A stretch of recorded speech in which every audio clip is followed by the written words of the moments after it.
Vice Chair Mina Wilson. Present. Board Member Nick Baca. Present. Board Member Edward Quiroz. Present. We have established quorum. All right. So I'd like to first call for the approval of the agenda for our meeting tonight, May 22nd, 2019.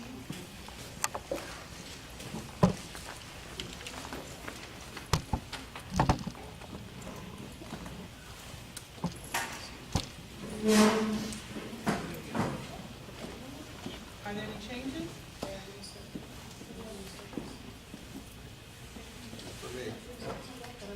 I move that we accept the agenda as is. Is there a second? All right, all in favor? Aye. All right, well, the agenda has been accepted. We'll move on to item 4.0 on the consent calendar, and that's approval for the minutes of the 4/17 meeting.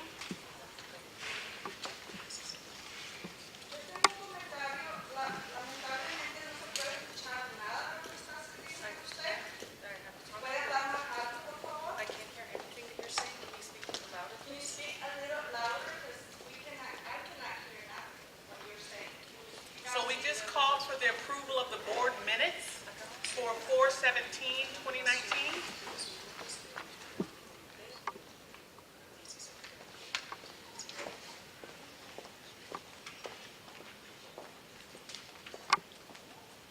I'd like to move that we accept the minutes of the April 17th meeting. Okay, is there a second? Second. All in favor? Aye. Any opposed? So we've accepted the minutes from the meeting at 4/17/2019.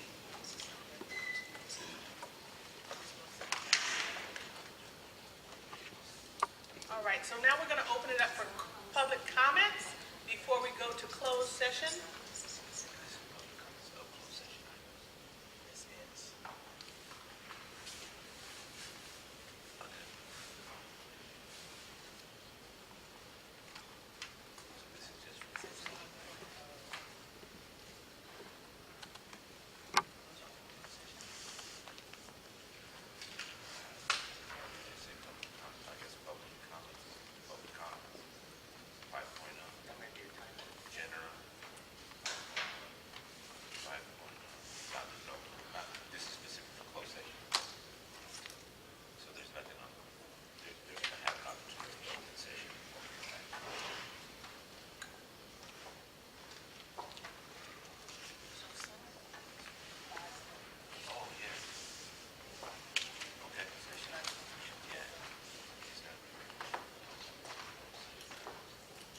Okay, so we have some public comments for closed session items. The first one is Zaria Urbina.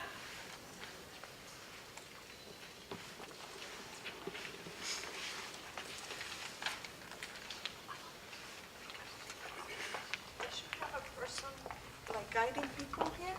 Aquí venga, mire, acá usted va a tener 2 minutos para hablar. Y hable duro, por favor.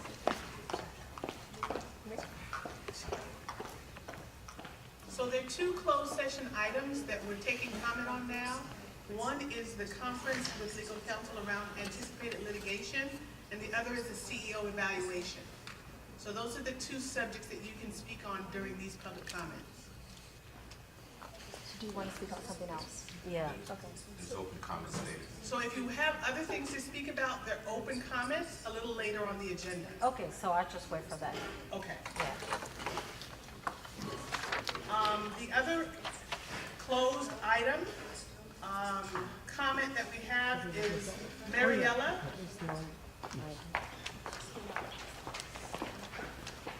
Pilar.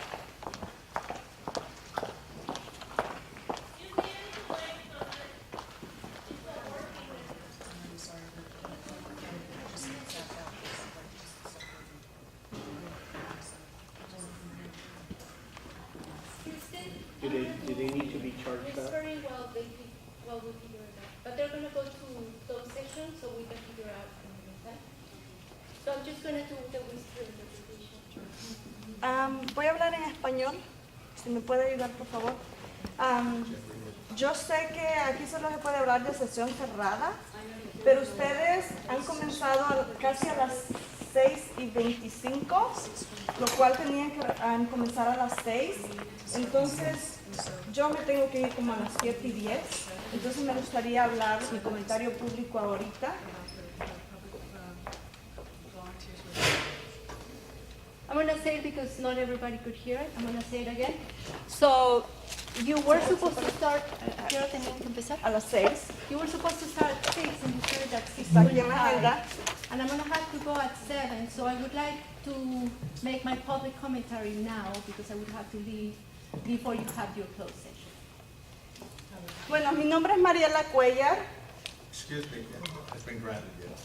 Todavía no sé de todo nada.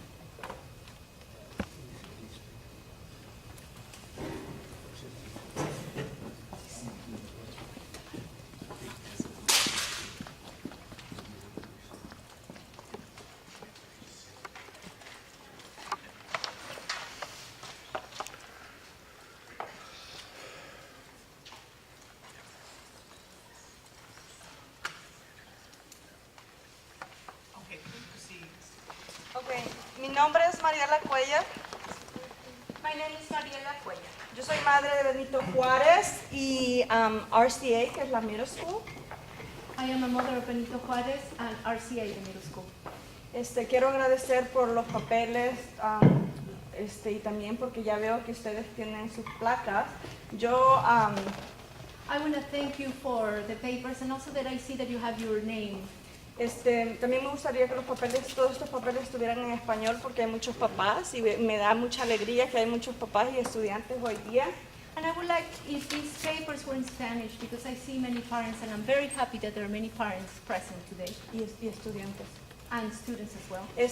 Yo le había hecho unas placas a ustedes porque como siempre les he pedido que tengan sus nombres, pero veo que ustedes ya las tienen. Estas yo las hice, pero me da mucha alegría porque no las puedo ver muy bien, pero por lo menos las tienen. So I have made you these name plates because I have always asked you and I'm very happy that you have them, but I can't read your name very well, but I'm happy that you have them, but I made you this. Ya. Entonces, yo tengo mucho que decir y en 2 minutos obviamente que no voy a decir todo, pero hay muchas cosas que están pasando en la middle school, en RCA, y creo que ustedes tienen que poner mucha atención en la seguridad y también en lo académico. So I don't have time to say much in 2 minutes, but I want to talk about our RCA. There are many things that I think you should pay attention. One is regarding security, another one is regarding the academics. Hay muchas cosas que están pasando acerca de drogas. Hay mucha conmoción que están vendiendo drogas entre los estudiantes y eso a mí me preocupa. So the students are selling drugs and I'm concerned about that. Y también la seguridad. Entonces, por favor, pongan mucha atención y tengamos una comunicación constante entre las escuelas y los papás y los administradores. Y tengo muchas otras cosas que decir y ojalá que regresen pronto de la sesión cerrada. And also the concern for safety. So please pay attention to what is happening in the schools. Please have communication between the schools, the parents, and the administration. I have much more to say, but I know that you have to go to your closed session. Gracias. Thank you. Thank you.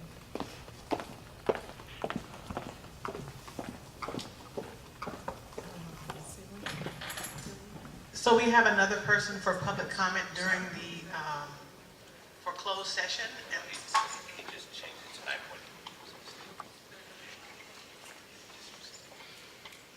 correction, that's been changed to the other public comment segment.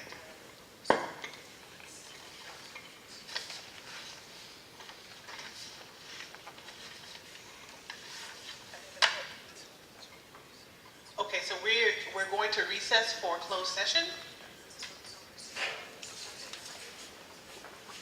And we'll be back once that's complete.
So we'll just wait until Nick, I'm sure.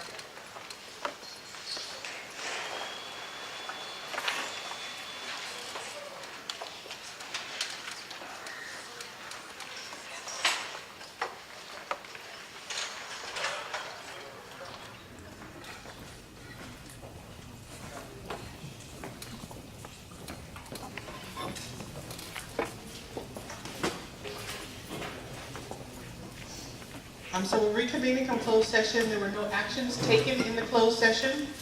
I've asked for roll call. Vice Chair Amina Wilson. Present. Board Member Nick Baca. Present. Board Member Josh Keels. Present. Get established quorum.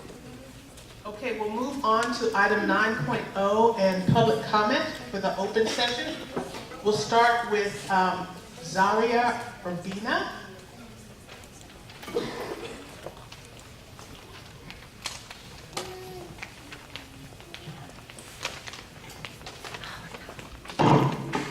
You don't have to use it.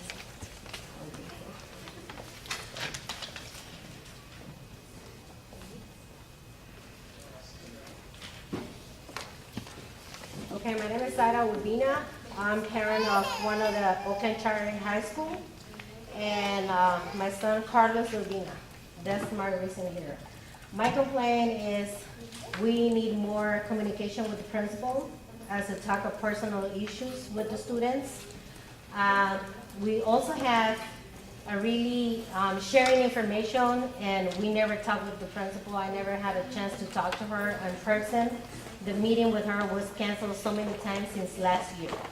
And I know we just barely spoke with her today, but my reason for here to be here, it was that the main point is that I never had this chance to talk to her on face.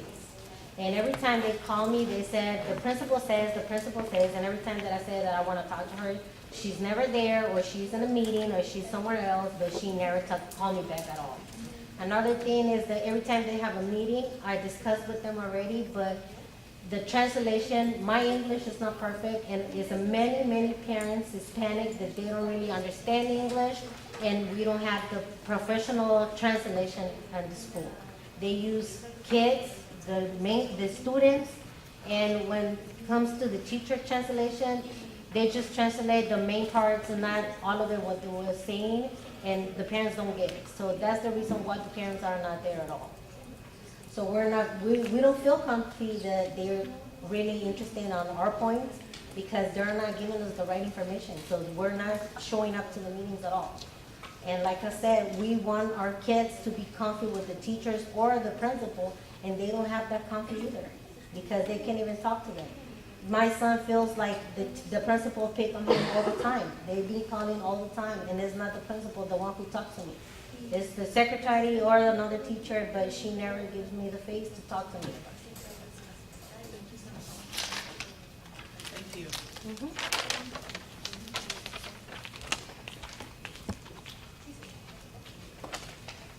Our next public comment is from Malu Moore.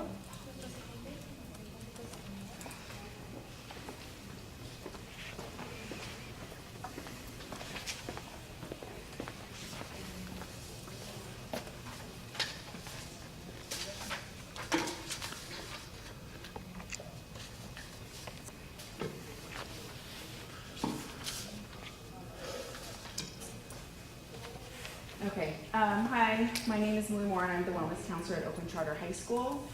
First I wanted to respond to the special education information that Mr. Steffen shared at the end of the last board meeting. Several pieces of that information was incorrect. He had stated that 8 to 8.5 positions in management did not interface with students, which is not true. We had 4.5 people in management positions, but they didn't just do management. They did actually a lot of interface connection with the students. We also had the upper management that helped with assessments. They helped with filling in for the paraprofessionals. He also included the psychologist in his number, which is confusing because psychologists are not management. They're the ones that actually do the assessments. And yes, one of the psychologists is part-time as a part-time supervisor, but she did assessments as well. So we're not completely sure where the 8 or the 8.5, people upper management came from. Mr. Lopez and Mr. Stefan has said several times that they did not cut direct services to SPED, but it's not true because we actually had 2 contracts at the beginning of the school year. We had speech-language pathologists and a psychologist, and they cut them because now we're behind and a lot of the assessments are not done. We're not being compliant. And so now what do they do? In the last couple of months, they actually scrambled to get a couple of contracts up again. But we already had those at the beginning of the year, and then they cut them. So we had that concern, and we weren't really sure, how we were going to handle that. And now we're all scrambling because there's a couple of schools that are still behind in assessments, and some of them are also not getting their services. So those are some issues. And the last thing I'm going to say, which I have 10 seconds left, there was a concern about a field trip that went to university, a couple of colleges, and they actually didn't go there. The students were upset because instead they went to a rally at the state capitol, and they didn't know they were going there. They felt like they were misled, so they were upset about that. Thank you. So there's a request from the interpreters. We're having a little bit of a hard time hearing, and there is a microphone, so I don't know if we can ask participants to hold the microphone for them. Yes. Thank you. Maria Franco Vasquez?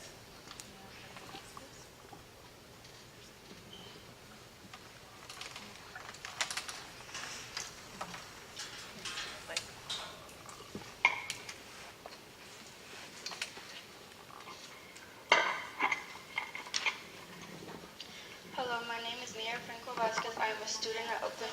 In my time at OCHS, I have witnessed and have been targeted by Bianca Forrester, the principal at OCHS. She is very rude and unprofessional, not only to the students, but as well as the staff. There have been quite a lot of incidents that have occurred. For example, she targets specific students like the Hispanic and African American races. And a majority of the students at OCHS cannot take it anymore. We have dealt with this for way too long, and this needs to stop. This is not okay because she is higher than us for her to treat us like this. I come to school to learn and to get my education in order to get into a good college. I do not come to school to constantly feel targeted and criticized by Ms. Forrester. She has yelled at staff in front of the whole class, which is in my opinion very unprofessional. I decided to start a petition. The petition got over 200 signatures to help Ms. Forrester resign. Ms. Forrester found out about this petition and proceeded to enter the classroom and ask students if they would like any changes in the school. In the beginning, no one responded. Ms. Forrester specifically targeted me and asked if I had any concerns. I said I didn't have any concerns with the staff, but more so her. She asked me what my concerns were. I told her in a very respectful way that she is very rude to staff and students, and it is unprofessional, and she yells at the staff.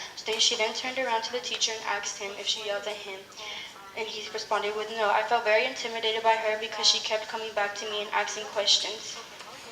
After class, she asked me if I would like to have a one-on-one meeting. Replied with yes, and later on changed my mind. It is concerning to me that she has done so many things and is still at this school.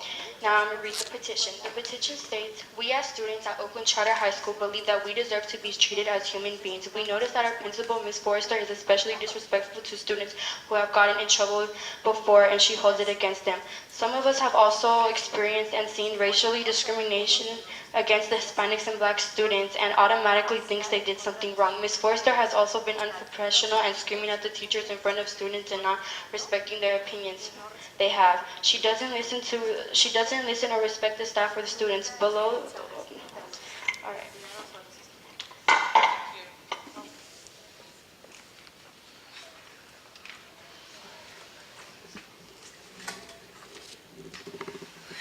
Carlos Urbina?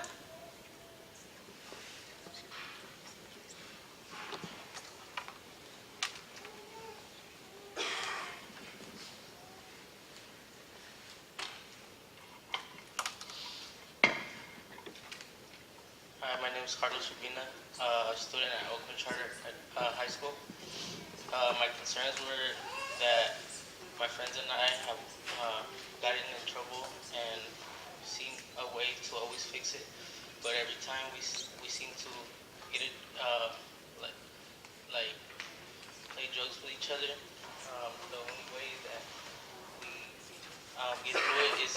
tells us that she's gonna suspend us or that she's gonna call to get us out of school, that she doesn't want us on the sidewalk, but on the street till we get home. Not so long ago, I was doing my work in class while listening to music, because that's the way I have focused, and my parents know that. And she came into the classroom and tried snatching my computer away. Just last week, I had ordered food, and she seems to let the seniors get away with stuff. And when it comes to me, she tried snatching my food away until one of my teachers said that I could have my drink, but I would have to give my food up. And so I gave him my food because he was very respectful towards myself and my friends. And we were just really disappointed. She said that she was going to suspend him because she didn't want to give up his food. And it's just something that we are really concerned of.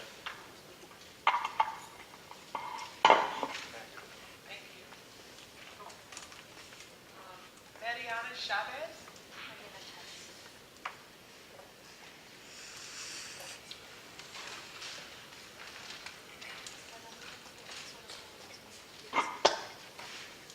Hello, my name is Mariana Chavez and I am in 8th grade at OCA. I have been at OCA for 3 years and seen it change drastically from once an organized and structured school to an unorganized and chaotic school.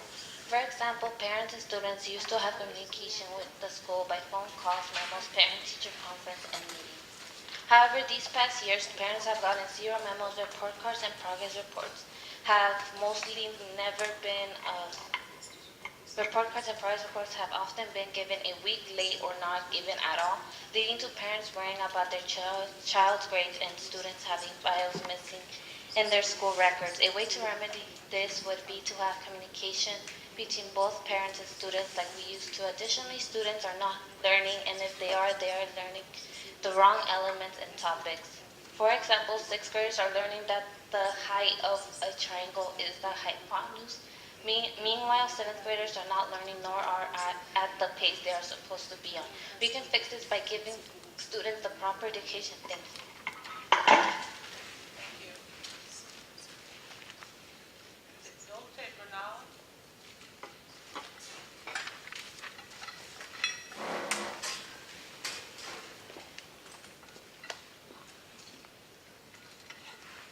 We want to request the speakers. I know you only have 2 minutes, but it's really hard to interpret when you speak way too fast. So I don't know if you can pace yourself a little bit. I'm so sorry for the request. That's okay. I'm going to try.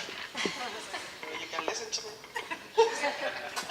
Hello, my name is Dulce Bernal. I'm a mother of one kid, BJ, another one in John Henry.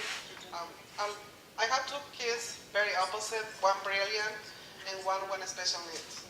A lot of the parents outside the school, they ask me that this type of school is only for brilliant kids, and I told them no. This school doesn't challenge or doesn't accept only kids with brilliant conditions. These schools accept everybody. And when we have a child with a special need, they give them the support they need to success in life. I wanted to thank you, Mr. Lopez, and I wanted to thank Mr. Mitchell for helping my child so much. He was in a regular public school from the district. They told me that because the need and the challenge that my child has, he never will be able to read and write. And I should focus and make my child to be happy. Okay, a happy child and a stupid adult, I don't accept that. I request for help for him, and thanks God they give it to him. Now he's in 4th grade. He's able to read and write. He's able to make an essay by himself and say that now he wanted to become a lawyer, which for me as a mom is amazing. This coming Friday, he has another appointment with his psychology when he was telling me that the way he explained it is my son's condition is to be in a wheelchair. And no matter how much I told him that, come on, you can do it. You can do it, how much help I support I give it, he never will be able to walk. this Friday, I will show his therapist, his psychology. You tell me in my face my son will not be able to read and write, and he already made an essay for him. And this Friday, I will show him and prove him that with help, attention, and support, all that child can success like mine. And I wanted to thank the school for that, and I wanted to know that please don't close the school and continue to give our kids the support they need. Thank you.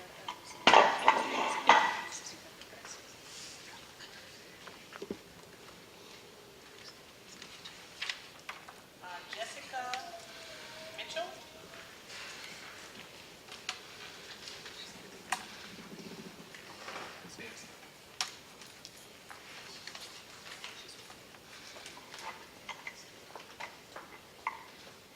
Good evening. My name is Jessica Mitchell. I have dedicated the last 5 years of my life to serving the students and families of Oakland Charter Academy. As the longest member on staff, I have seen 10 different individuals in the site director position and a revolving door of teachers. The last count was 31. Just to be clear, that doesn't include administrative assistants or tutors. 31 teachers. I'm not one to dwell on the past, but we need to learn from our mistakes so we don't make them again. We cannot work towards a bright future if we ignore issues that need to be addressed today. Let's consider the current reality. This year alone, OCA has had 7 teachers resign mid-year. Before this, this has only ever happened twice. I understand there's a teacher shortage and it's challenging to fill positions mid-year. However, that explains why we can't solve the problem, not why we have the problem. I urge you to consider the cause and gather accurate data. Data is actually the reason why I chose employment at AMPS. We claim to be a data-driven organization that is students first, committed to get and grow talent, and dedicated to high academic standards, among other things. The introduction of the career path was an excellent alignment to this data-driven culture. For the most part, I believe AMPS is committed to being data-driven. However, some of the things mentioned during the OCA update last board meeting have led me to question this. If we have a system in place to identify successful teachers, then all schools in AMPS should promote and follow it. I'm speaking of the career path. If a teacher does not have the data to make the career path or even apply to it, they should not be handed leadership roles. That is not data-driven. I mean no disrespect in bringing up my concerns, I just want the best for our students. And if we lower the expectations for the adults, what are we doing for our students?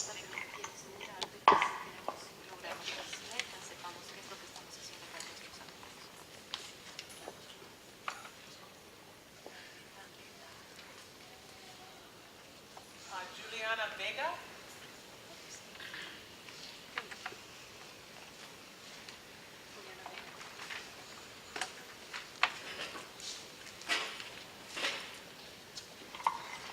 Hello, my name is Juliana Vega and I'm an 8th grader at OCA. This is my 3rd year and I've never seen such havoc and disaster as OCA before. For instance, in 8th grade science, students are being left alone with an adult who has no credential whatsoever. There was a substitute for the first few days, but for a few weeks now, there has been none. In addition to this, a 6th grade teacher who has never taught 8th grade science before is finding what we are learning. It has been brought to my attention that 6th grade students are grading our work and are aware of our grades. Some students have even noticed mistakes in grading as well. We can fix this by finding teachers who are more qualified for the job. Although I don't go to OCHS, it is still my right to say this. My older sister currently goes to OCA and is in need of a 504. My parents have been pressuring the office and the principal for the past 2 years, but nothing is happening. The school has no clue what to do if something were to happen to her. I suggest for the safety of the students, the school is more on top of what has to be done. I hope you consider what I've said and thank you for listening.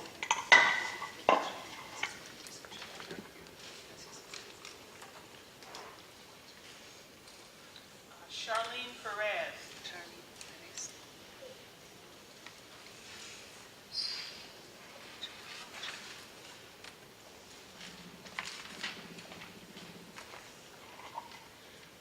Hi, my name is Shirley Perez. I am an OCA student, so I just wanted to say that someone said that in the last board meeting that OCA is perfectly fine. That is not true. A couple months ago, someone broke a glass door, and they made students pick it up. Also, don't they have safety rules? I'm also concerned on the person that is grading my science class. This person has not taught 8th grade science. This person is letting 6th graders grade our work and knowing our grade. Also, I would like to address that I almost never see my principal, and when I do, he is on his phone. That is kind of concerning. Also, he is never interacting with students. The only time that I have ever seen him interact with students is when they're getting in trouble. I hope you listen to my concerns, and thank you.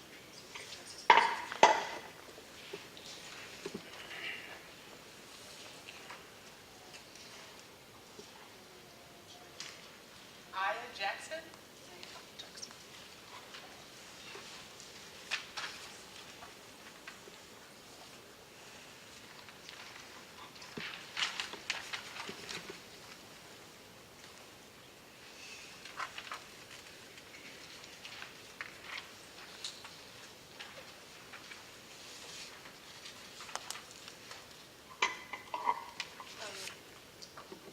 My name is Aya Jackson, and I am an 8th grader currently attending OCA. And I want to first start off saying I came from a private school, and when I came to OCA, I expected to receive an adequate academic learning value for something. I deal with an anxiety disorder, so this is kind of a lot harder than for most people.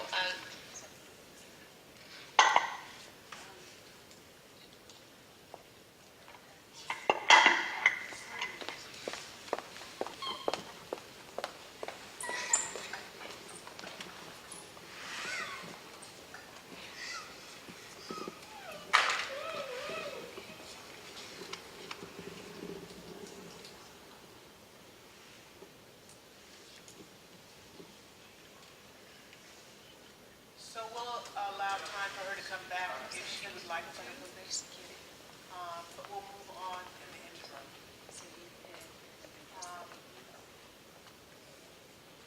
Lucia Vasquez?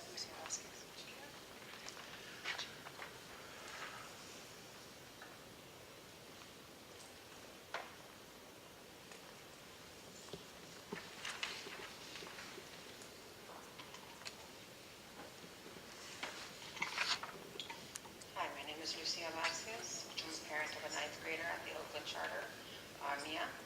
I have concerns about the process of filing a complaint. It's extremely important to be able to discuss my concerns with a neutral party. The current ombudsperson is on leave of absence. I have been told that the person in place, Mr. Stefan, my concern has been the fact that this presents a huge conflict of interest, and I have tried to communicate this to Mr. Lopez, and was told that he did not think that there was a conflict of interest, and that I did need to speak with Mr. Stefan. I would like to voice my concerns for this, and hope that there can be changes made to make sure that the ombudsperson is a neutral party when someone is on a leave of absence. I say this because there has been many complaints from students, parents, teachers, and what stands out the most for me is the fact that a petition was made by a few students with regards to Ms. Forrester, and has over 200 students' signatures. As a parent, that is a concern, and something is going on that should not be ignored. Thank you.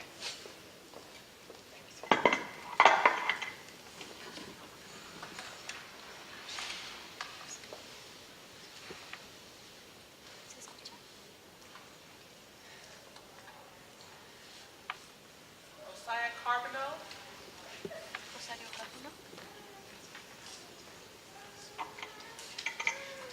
Hello, my name is Josiah Carbonell.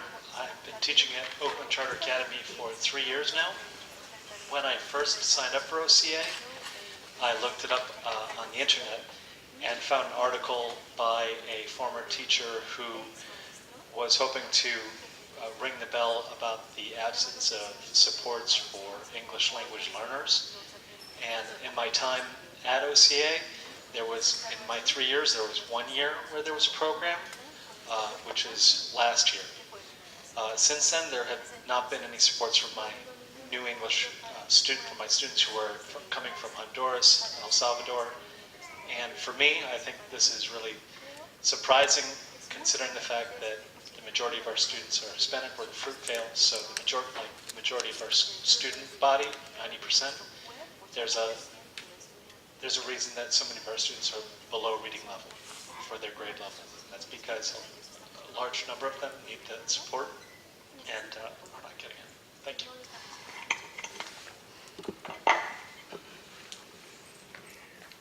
Sandra Madrid. Sandra Madrid.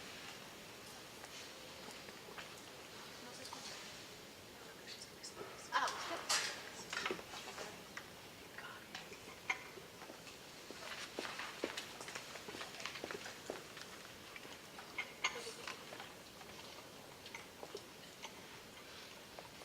Ok, buenas noches ya. Mi nombre es Sandra Madrid y soy mamá de un alumno de RCA y estoy aquí para dar mi opinión y mi sentir acerca del viaje que se hizo a Washington. My name is Sandra Madrid. I am the mother of a student of RCA, and I'm here because I want to talk about a trip to Washington. Mi preocupación o mi punto de vista, estamos molestos los padres porque el viaje se hizo dentro, la escuela lo planeó, los maestros lo planearon. Sabemos que no fue culpa del maestro, sabemos que no fue culpa de la escuela, fue culpa de una sola persona, y la verdad creemos que no es justo que a los niños no se les justifiquen las faltas de esos días del viaje. My concern or my point of view is that we are upset because sorry, I didn't bring my glasses. It wasn't the fault of all the teachers or all the people that planned it, but one person in particular, and because of this person, they're not justifying their absences. Entonces, como mamá o padre, sí me gustaría que se tomara en consideración eso de que, aunque la persona, tengo entendido, no sé si me equivoco, ya no está dentro de aquí, cuando sucedió esto, estaba trabajando para las escuelas. Entonces, siento yo que como mesa directiva deberían de, no sé, de hacer algo más por nuestros niños. And I would like something to happen or be done, because as a mother, I want you to take into account that this person, that was this person's mistake. And this person, for what I understand, is not here anymore, but I want you to consider as a board of directors what happened, because the children shouldn't suffer for this. Y lo último es que no quisiéramos que precisamente, por ejemplo, mi hijo no le gusta faltar a la escuela y desgraciadamente esas faltas injustificadas van a aparecer en su récord. Entonces es algo que pues ni a él ni a mí nos gustaría que aparecieran. Ojalá y tomaran en cuenta, en consideración. Y otra cosa también que quisiera.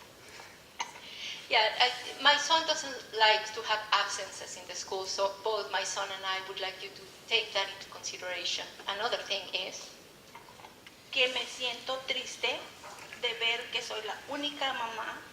Yo no hablo inglés, vengo en el bus, traigo un bebé chiquito y no hay más padres de los niños que fueron a Washington abogando aquí por sus hijos.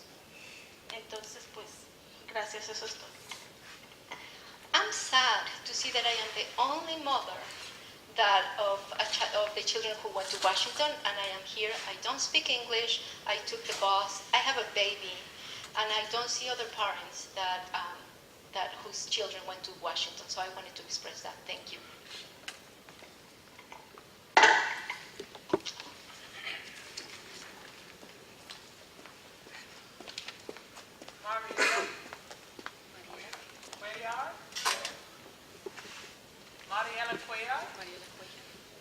She had to leave.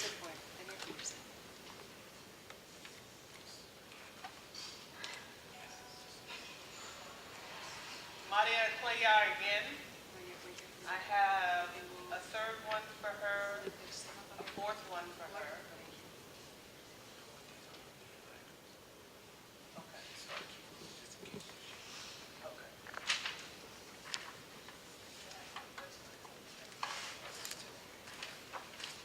We're taking these back because they're on different items. In case she should return, she has an opportunity to speak at that point. The last 9.0 item is David Ding. David Ding.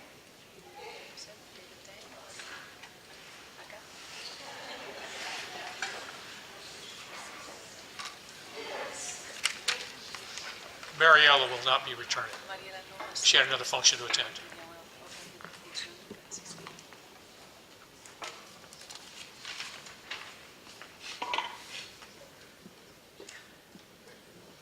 Alright, hey everyone, so my name's David. I'm a senior at Oakland Charter High. I was going to come up here and talk about Mr. Brown because we all, like, a lot of students want him back, and I feel like he's that bridge between students and the staff because a lot of students are usually very scared to talk to teachers or like adults, you know? So I feel like he was that gap. He was that friend for the students, but while he was also a staff.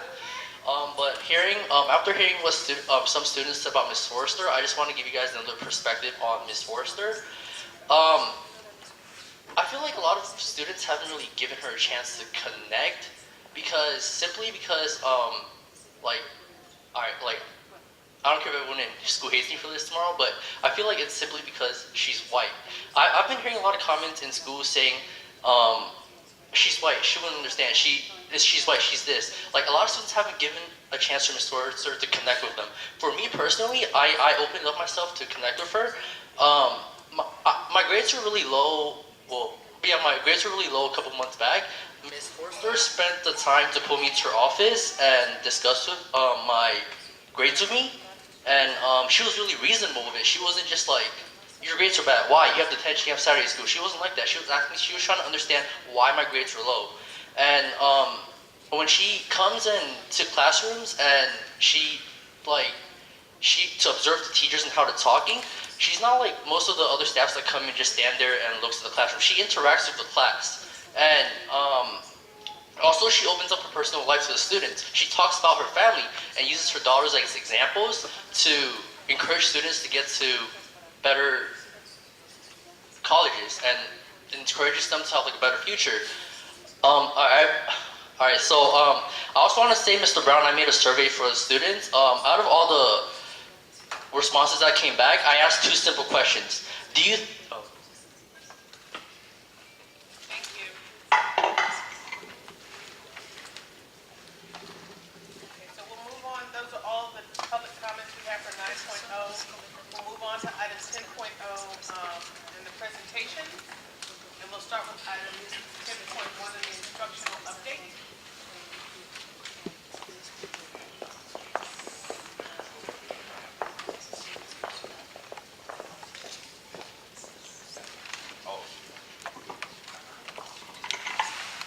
Good evening, members of the board. Evelia Villa, Regional Superintendent and currently interim principal at RCA. Along with me is Ms. Radhika Colachina, who is our instructional lead for math under instructional leadership team. So I just want to give an update. We have orientations are all underway for the upcoming school year at all the sites. We just held 6th grade last night. I think we were very successful. Mr. Bradley led a very nice informational night for our parents. We're also, we went along with the emphasis on attendance. Taking over RCA, attendance has been a little low, and so we're just trying to get back to encouraging attendance. Kids are in class, kids will learn. And we went over also our grading policies and also being proactive about measures for college readiness as we engage our parents. Here in Richmond, we have a unique situation where we have a K-12 system, and it's really important for our students to know how to maneuver themselves as they move on through the course of their schooling here. Also, I do want to emphasize that in Oakland region, we were able to also get those orientations to get underway. On a positive light, John Henry High, I'm really proud that we have a robotics engineer team that was able to compete at last month's meeting. I was in attendance, but you were given a briefing that the robotics club was going to participate and partake in the competition. I'm happy to note that the robotics club wrapped up the season with several notable achievements. They ranked 8 out of 21 in the qualifiers and earning the Staff Choice Award for having a competitive first-year entry. 2 of the 5 scholarship finalists were from John Henry High School.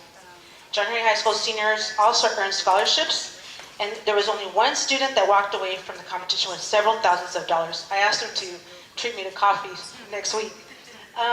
Ms. Bouguet was a pioneer in this work, and I just want to thank her tremendously for this, because, John Henry, as we know, last year we went through a lot of tumultuous, times. However, I just want to bring up the team so that they could actually, present their robot to the board and to the community.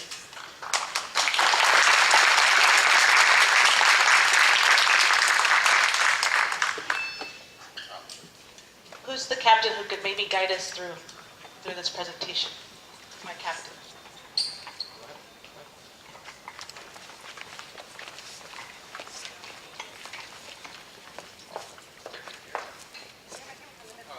Well, my name is Francisco Amezcua, and I am the team leader for the John Henry Robotics team for 2019. This is Christian Garcia. He was a recipient of a scholarship. And Eden Duran. He is a sophomore. Me and Christian are seniors, so we're on our way out. This is our robot that we built from scratch. It was designed for a competition at UC Berkeley, where, as previously mentioned, we placed 8th place. And I will give you a little demonstration as to how it works as soon as we get it up and running. But so the program we took part of was called Pioneers in Engineering. Now, for the small price of $100, we were given a bunch of pieces that we were able to design and put together as we wanted, as we thought would fit and would better compete within the competition. And this is the design we came up with, which is a forklift mechanism, which, as you can see, the objective of the game was to lift up boxes, which would account for points. And these points would accumulate, and we'd have a team from a different school helping us compete. And, well, unfortunately, we lost. But we did get very far, especially considering that it was our first year. Now, since it was our first year, I'm quite impressed and proud of our team, which consisted of 8 members, which only 3 of us are here. But we were able to win the Staff's Choice Award. Ooh.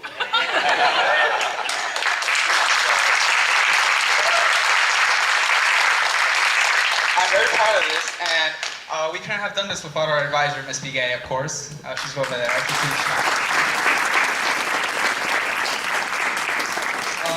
But yeah, and our robot can also dance, which should.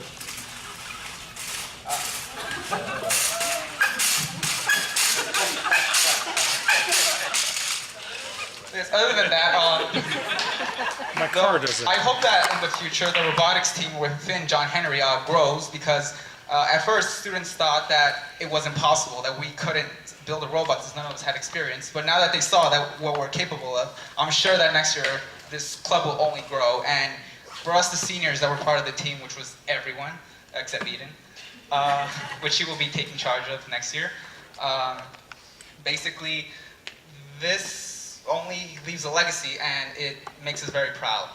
And so I recommend that we take part of Pioneers in Engineering next year, maybe even include OCHS in this. Woo!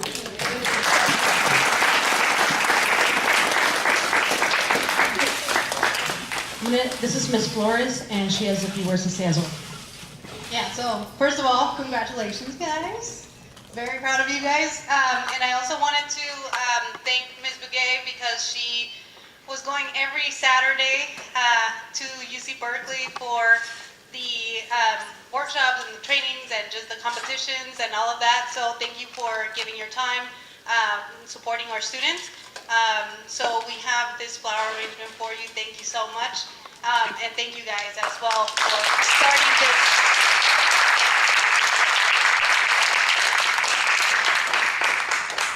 Thank you. Any questions from the board for these guys?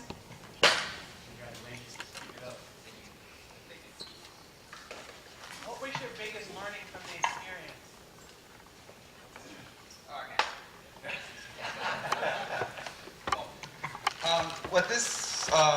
What this program was really all about was creating something from nothing. All of us had no experience in coding or robotics, but we learned that it wasn't about the destination, it was about the journey. And so our journey was, all the struggles we had in building this robot, we were able to overcome, and the final product was just amazing. So we were able to overcome, barriers, ignorance really in these things. And, to get 8th place, we were expecting to get 21st place. We got 8th place. So it really was an achievement, and it was a learning experience for all of us that I think, goes further than just the academic, but really life. Thank you. Any other questions? Did it teach you how to work as a team, getting along with each other? Yes. As a matter of fact, the whole team pitched in, and there wasn't just one person that built the whole robot. No, everyone contributed. And we learned the importance of having a diverse team, a team with different ideas, and how these ideas all come together to build one final product that really was quite successful. Any other questions? Comments? Concerns? Congratulations. Thank you.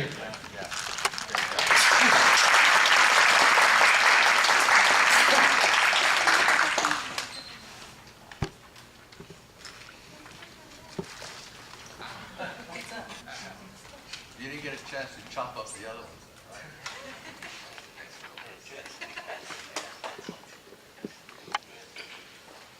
So we were a part of the Accelerator program this year in an 18-month journey, and one of our instructional priorities is going to be math going forward.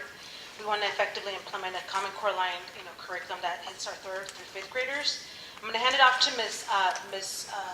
Colachina because we are a part of a Navigator program that the Accelerator program will be we will be a part of for the upcoming school year, and we're going to be hitting priorities very deeply this upcoming school year. And so our plans is that during Summit, we're able to also train our teachers on this new curriculum. We have seen a decline, as mentioned earlier in some of the public comments, we've seen a decline in our math. Our English seems to be strong. So, we were able to gather some data, and so I'll hand it off to Ms. Kay, because she's the lead on this, but we're going to hit our priorities pretty hard at the upcoming school year.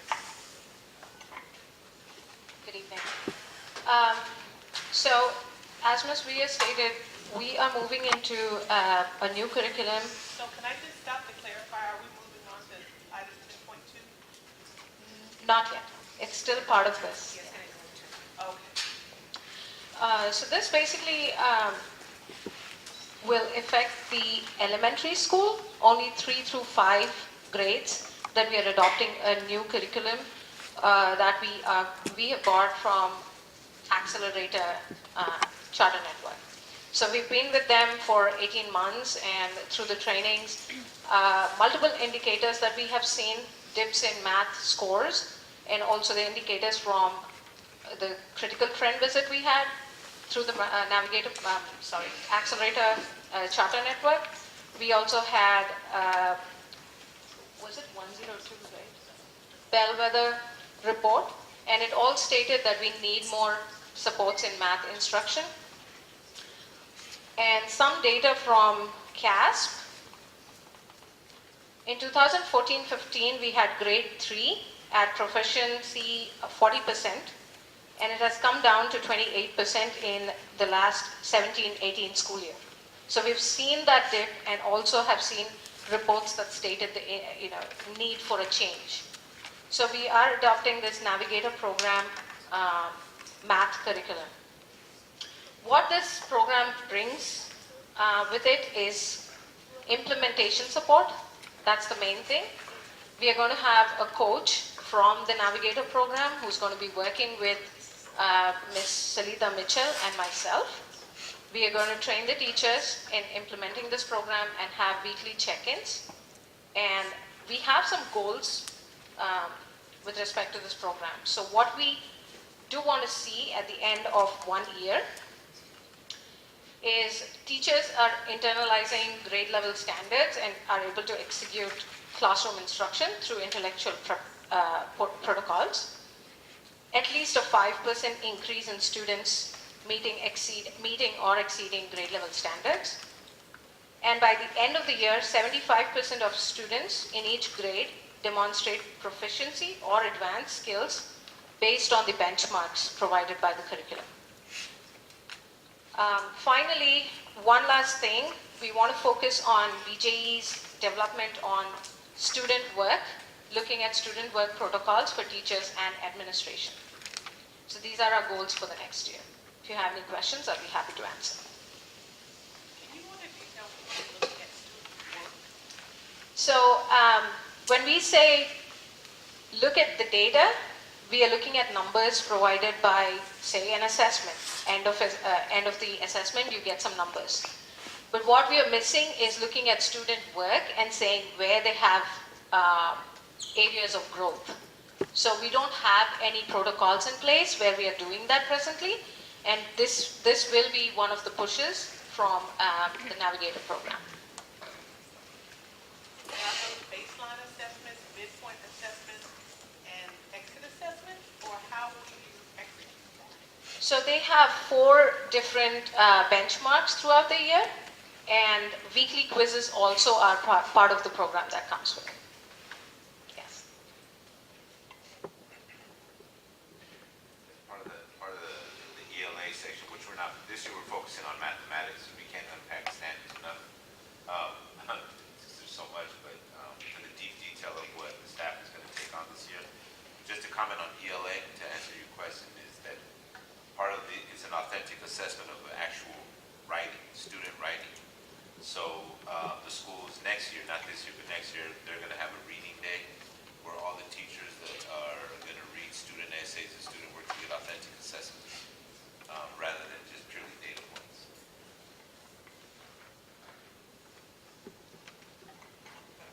One thing to also add is that we also want to do a lot of intellectual prep with our staff. Someone mentioned earlier the teacher shortage. Also, I want to stress that teacher expertise, so we have to build on what we have. And so it's something we don't want to shy away from. We want to embrace. Yeah, we are getting teachers that perhaps are on short-term permits and perhaps are just fresh out of a credential program. And so Common Core is something that we do want to take serious as we move forward in the school year. And so intellectual prep to me will be that the teachers will actually get time to spend with each other and what types of questions they're asking the students. And so when we say student work, we're looking at student work like what are they producing after a lesson? What are they producing after a week's lesson? So it's going to be digging deeper. We're going to be actually doing aggressive monitoring in the classrooms. So I'm just really excited that we're actually, we learned all this stuff in the last, few months that we've been with the Accelerator program. And one thing also to note is that the Navigator program will give us a coach as well. So someone will be guiding us as well. Just moving on with instructional update, I did want to mention that in your board folder that John Henry High School received their accreditation through WAS, and they received a 6-year with the one mid-year visit, and Oakland Charter High School did as well. One thing to note is that this is the highest that you could get through WAS. If you have any questions, I know it was a long process, and I thank all the board members that participated in the visits, and also want to thank the teachers that might be here as well, because they had to, get visited for. It was a 3-day visit, basically. So they were here camped out, and so we were able to produce what they were looking for. Another thing that I wanted to note, and it's in your folders, the AMPS domains. This year, we want to, this upcoming school, we want to really hone in on the student work, but also assuring that students are getting what they need and that we see the kids wrestling with the curriculum. When we talk about an AMPS essential instructional domain, we want to really focus on the why, the instructional design, and also being able to produce much more rigorous work and lesson plans as well and delivery from teachers. All the reports were a little daunting, to read through the bellwether, the group 102, and also the critical friend visit. And one thing that was glaring is that our students are not doing the heavy lifting. The teachers are for them, and so we became like a stand and deliver model. And so we really want to hone in on how our teachers can assure that students are being given the opportunity to express their ideas and just be more critical in their work. And so that's something that we're going to be coaching. I'm pretty sure the teachers might not be very comfortable with it just because it's going to be aggressive monitoring, it's going to be live coaching in their classrooms. But I think as a former teacher, getting feedback 4 or 5 days after an observation might not be as fruitful for a teacher, especially one that is new. So I did attach a draft of our essential domains in your Dropbox.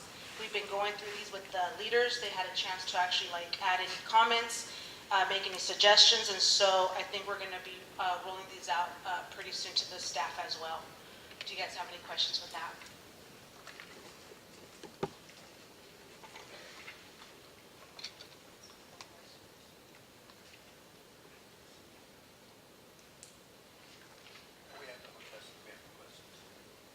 No questions? Okay. So there was that Bell weather report at the last board meeting, we requested a copy so that we can see it. Okay. And I haven't seen that uploaded to our folder. I thought it was, but I will make sure that I do it right now. Okay, thank you. Oh, and I forgot, actually, oh my goodness, with all this tension.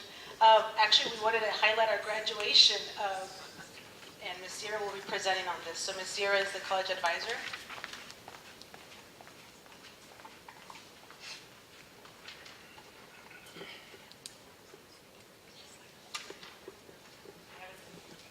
Hi, my name is Ms. Sierra. I am the college advisor here at John Henry High School, and this is my first year here. This year, our students, 99% applied to a four-year university, and 93 were admitted. 69% of them enrolled in a four-year university, while the other 23% are going to community college. This year, our students applied to 7 of the UCs. First acceptances to UC Berkeley, UCLA, UC Riverside, UC Santa Cruz. They applied to 17 CSUs. They're also going to out-of-state Northwest University, Oregon State University, and one of our students is going to Universal Technical Institute. Did I go too fast? I don't know if you guys have any questions. Those are some of the main facts or data that I have. So you mentioned that 93% got accepted? Yes, 93% was accepted. And 63%? 69% are enrolling? Yes, they submitted their intent to enroll. Can you talk about the delta, the difference between those two numbers? What were those other students, what's the situation? Yeah, so some of our students, after reviewing their financial aid award letter and scholarships, they have chosen that a community college would benefit them more. Some students would like to go to community college first because then it would expand their options in terms of looking into four-year universities. A lot of our students in the previous years maybe didn't get to go visit as many colleges, and so some of them would like to keep their options open. So they're choosing to stay in the local area and go to community college. What community college are they attending? The main ones are Contra Costa Community College and then Berkeley Community College. Those are some of the common ones that they're going to. Do any of these community colleges have a relational program with the UC system that if they attend theirs, they can be assured of acceptance of the UC system?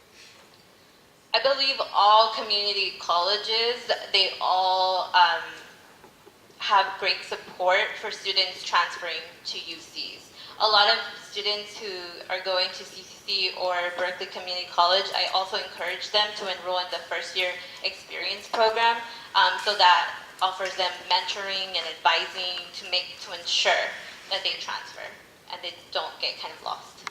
But there is no program that assures a student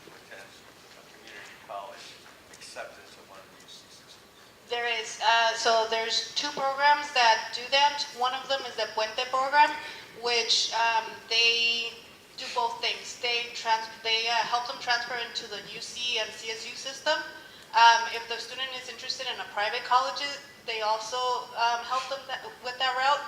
And the other program is it's called the UC TAG, so UC TAG, and that one gives them, if coming into the community college their first year, if they are in the TAG program and they elect to transfer, or they say I'm going to transfer in 2 or 3 years depending on the classes that they need to transfer, then they have a guaranteed admission to at least one UC out of the 9. Yeah, the reason I ask is my son went to Contra Costa College on the TAG, ended up at UC San Diego.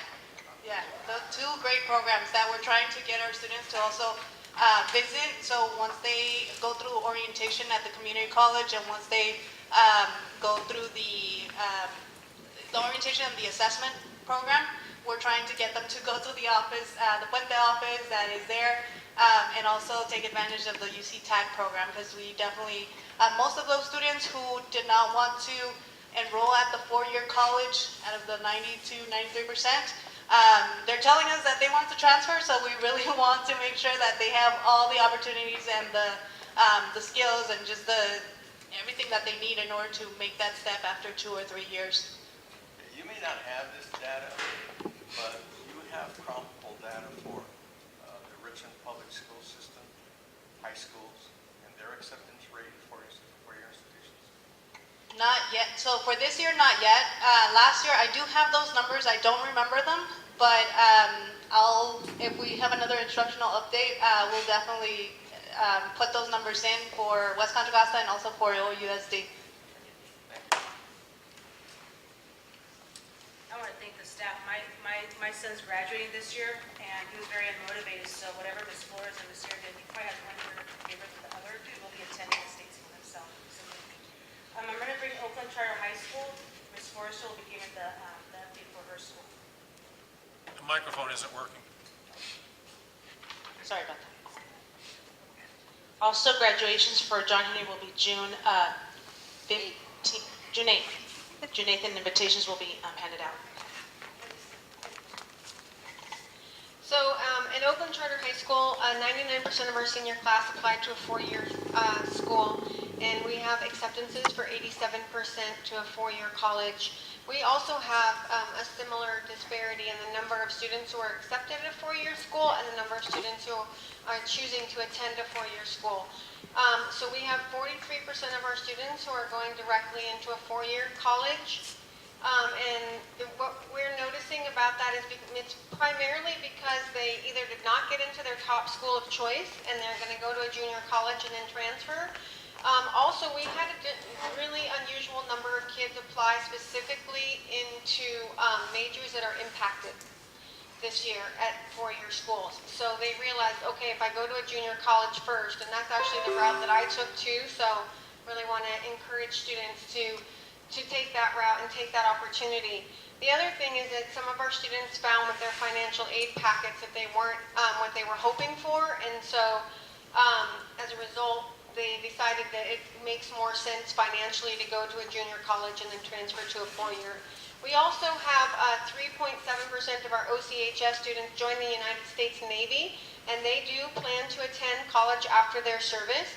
And we did insist that they fill out their FAFSA and DREAM applications so that in the event that they leave the armed services, they have everything that they need in order to really be able to pursue that college education, because that's our goal and our hope for them. We also had our first acceptance at Harvard University, Johns Hopkins, and New York University. We're very proud of our students. We had our first acceptance at Howard University in Washington, D.C. Very proud of that. We had our first 2 Penn acceptances this year. We're very proud of those students. We have 3 students attending UCLA this year. 3 will be attending UC Berkeley, and 3 will be attending UC Davis, and 2 will be attending USC, and a smattering of other colleges and universities. Are there any questions?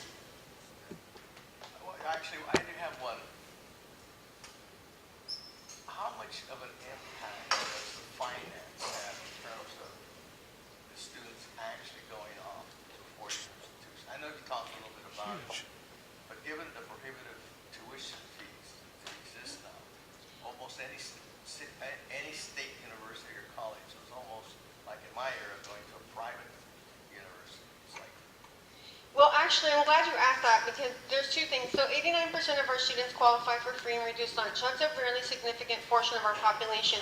We had 98% of our parents show up for the FAFSA and DREAM Act nights that we hosted at our school with childcare and food and the help of our instructional staff and our college advisors. So we are getting those applications filled in to really be able to robustly support our community. But I think it's a reality. Living in the Bay Area is expensive, and going to college and university is becoming increasingly prohibitively expensive. So, going to a UC is not what it used to be. I think that there's an untapped opportunity for us as an organization to encourage our students to apply to small private schools because they have a lot of money. Millions of dollars that go untapped every year. Then they're really looking for diverse and deserving students. So I really want to encourage us to really unlock that resource in support of the students we serve. That concludes the instructional update, and we'll get that report to you, Ms. Wilson, and that other day that you guys asked for. Congratulations to all of you on the great work. Yes. We'll move to item 10.2, instructional priority for the math framework.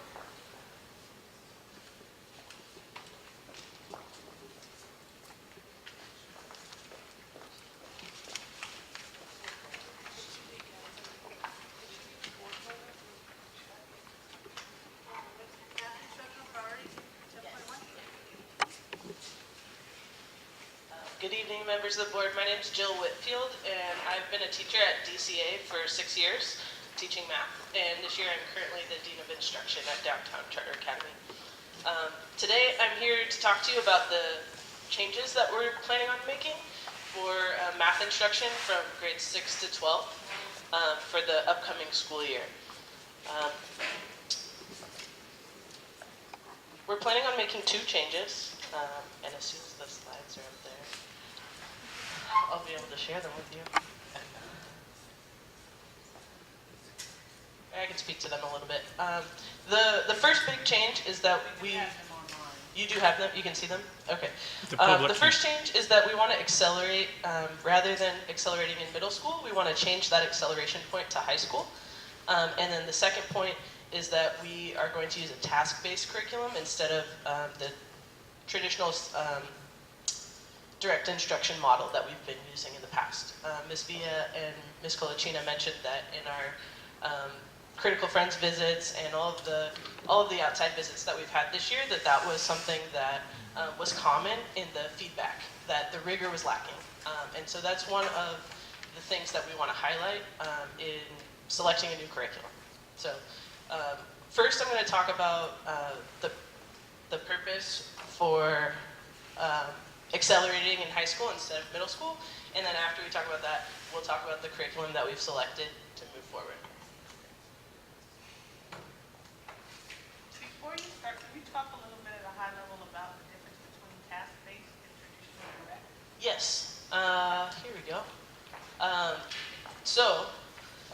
Traditional direct instruction used to, in many math classrooms looks like the teacher stands up in front of the board, gives a spiel about how to do a bunch of problems. We do some guided instruction, and then students are doing independent practice for the remainder of class. What ends up happening is the teacher does all of the mathematical thinking of selecting what type of formula should we use to solve these problems, or what types of strategies should we do, and students are then relegated to just doing the actual computation. What the Common Core has asked us to do is to have students do that choice. The choosing of the thinking of what strategies should I use, what formulas are appropriate, what kind of function does this model, those types of questions. And currently our teachers are answering those questions for our students. So what we need to do is we need to shift to using a different type of material that helps teachers facilitate discussion rather than telling students what to do.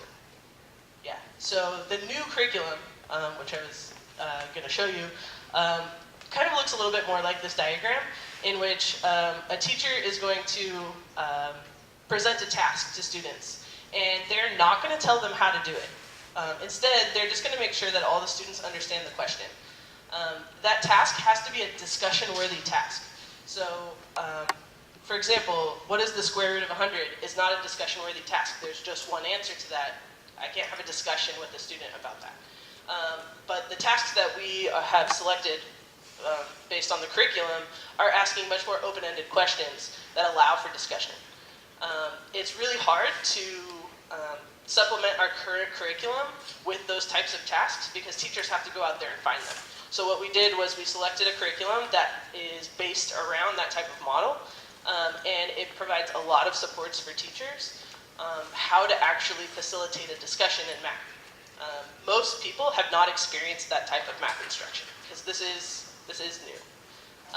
So what will happen is teachers will launch the problem, students will work by themselves for a minute to kind of try to think about what they would do with the problem, and then they will start to work in small groups. As students work in small groups, teachers will be monitoring and trying to assess misconceptions, or they will be looking for particular strategies that they can highlight in a class discussion when they pull everybody back together.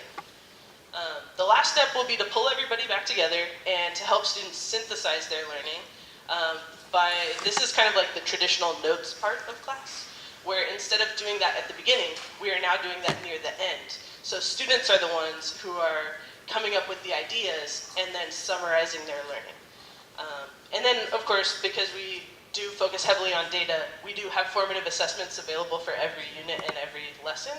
And so at that point, we could then have a data point and do an exit slip and make sure that we know what students know. So that's the type of math that we want to see at AMPS, and that I would love to see everywhere. And now that there's a new curriculum available, it's been available for a couple of years, but now that we know about it and that we've seen the results, we're really excited to use it for next year.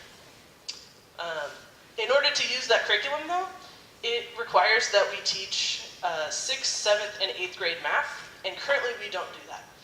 Currently we smash 7th and 8th and algebra all into 2 years. And so that's really what I wanted to start talking about, why we need to change our course sequence. So here's my proposed course sequence for middle school and high school math. Previously, or historically, all AMPS middle schools have taught an accelerated course in 7th grade, which includes 7th grade standards and half of 8th grade standards. And then in 8th grade, they learn the other half of 8th grade standards and Algebra 1. Arguably, we're teaching our students the most important math, 3 years crammed into 2. And this is the foundational stuff that the writers of the Common Core have said, this is the most important math, we should spend the longest time on it. So what we're recommending is that we don't do that, and instead we start teaching 6th, 7th, 8th grade math in middle school, and then we move Algebra 1 to high school. There's a variety of ways that we can address the course sequence in high school, and students can come into that path at any point that they are in, wherever they're coming from. So even if they come from outside of our system, they can fall nicely into one of those classes in the high school site. As it is shown on the board, we have in 9th grade they take Algebra 1, in 10th grade they take Geometry, and at 11th grade they would have a decision point to either take an advanced track and compress Algebra 2 and Pre-Calculus so that they can take AP Calculus their senior year, or they can continue on with Algebra 2 and still take AP Statistics. So either track will lead to an advanced placement class if that student chooses to do so.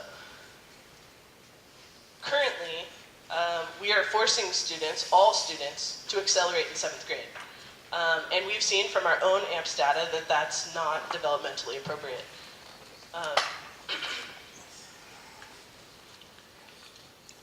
So the two main reasons that I think we should change this is, number one, it's an equity issue. We have high numbers of students at AMPS needing to retake Algebra 1. If you look at the data over the last 2 years from OCA and RCA, more than 50% of students are retaking Algebra 1 in high school anyway. And so if we pushed Algebra 1 to high school, students would be more successful when they get there. DCA is also experiencing a large increase in number of students. The data for this year obviously is incomplete, but as of last week, we had over 160 kids who are currently failing Algebra 1 in our 5 schools. So we see that our system currently has broken down. The proposed solution is to elongate the time that we spend teaching that Algebra 1 material, which is injected into both 7th, 8th, and Algebra 1. The other piece, and the other reason, is that, like we mentioned, that rigor has been lacking at our school sites. Though one of the main reasons is the way the standards were originally written for the California state standards. Standards repeated, and so students experienced the same standards in 7th grade that they did in 8th grade, with only a small percentage of them being new. That meant that it made sense for us to be able to combine 8th grade into 7th grade and teach Algebra 1 to 8th grade students. Unfortunately, when they made the switch to the Common Core, they didn't change the names, and that would have been really helpful. The new Common Core Math 8 includes most of the old algebra standards. And so when parents, potentially, or teachers or students are saying, why am I not going to take Algebra 1 in 8th grade, you are still learning most of the same standards that were in Algebra 1 back before the change of the Common Core. The Common Core added new standards that were never previously taught in high school. Those are the blue ones. And they also added things from Algebra 2 and Geometry into Math 8. So it's no longer a course that we can skip or accelerate through. So those are the main reasons why it's really important for us to make that change to not teaching the course called Algebra 1 in 8th grade. The curriculum that I recommend us changing to is called Illustrative Mathematics, and it's distributed by LearnZillion. It's the highest rated on Ed Reports in both rigor and alignment to the Common Core. It was written recently, so after the Common Core, and it was not like adapted to it, like a lot of the textbooks that are currently being used. It is also significantly cheaper than our current option, and it would be about $25,000 for all 3 middle schools to implement next year.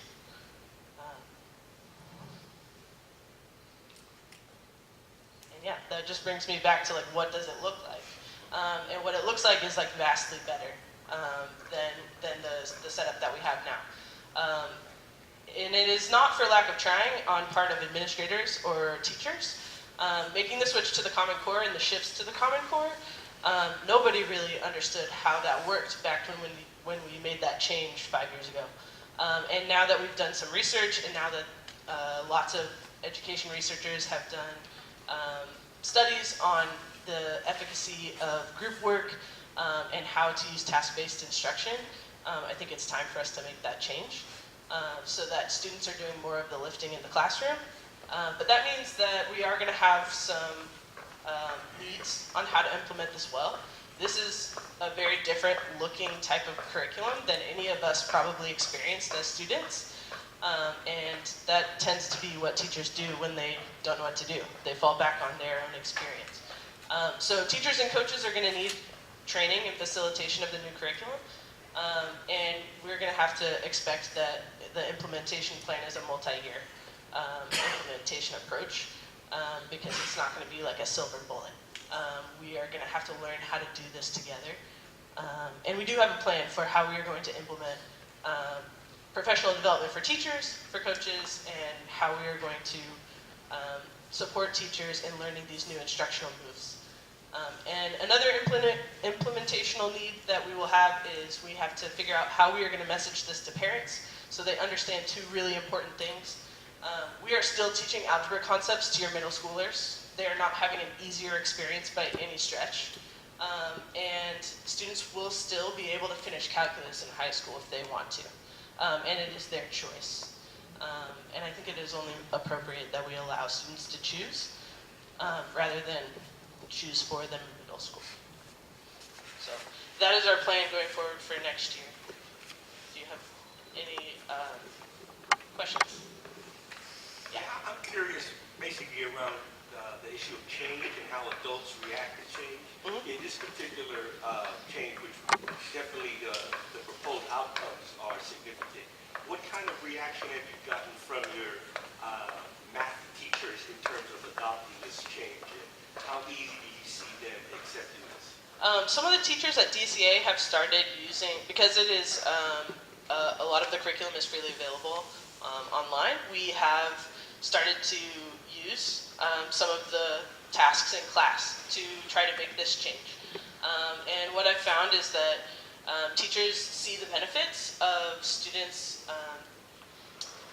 Essentially, teachers are supposed to be spending equal time on procedure, on conceptual understanding, and application. And we know that we're supposed to be doing all of these three things, but we don't feel like we have what we need in order to do conceptual understanding and application, right? It's always been procedures, procedures, procedures. It's easy to fall back on that because that's the material that I have in front of me. My current textbook allows me to teach that way. Giving them this new textbook, there are included language supports, there are included supports for how to support students with special needs. There are already written out lesson plans and anticipated misconceptions. A lot of these things are already thought out for teachers and explained. How do you make this instructional move and why do you make it? And I feel as a teacher that if I'm told why something is effective, then I'm more likely to use it. And so when I was looking through different curriculums to try to recommend one that's task-based, that's one of the things I really appreciated about this program, is that there are so many explanations as to why are we going to do it this way, and how are we going to get the students to do the thinking. So I have a question about the coaching support. Yes. Does the coaching support come from this organization that we're purchasing curriculum from? If so, how do we build the infrastructure for that support internally for sustainability? And have you all thought about that part?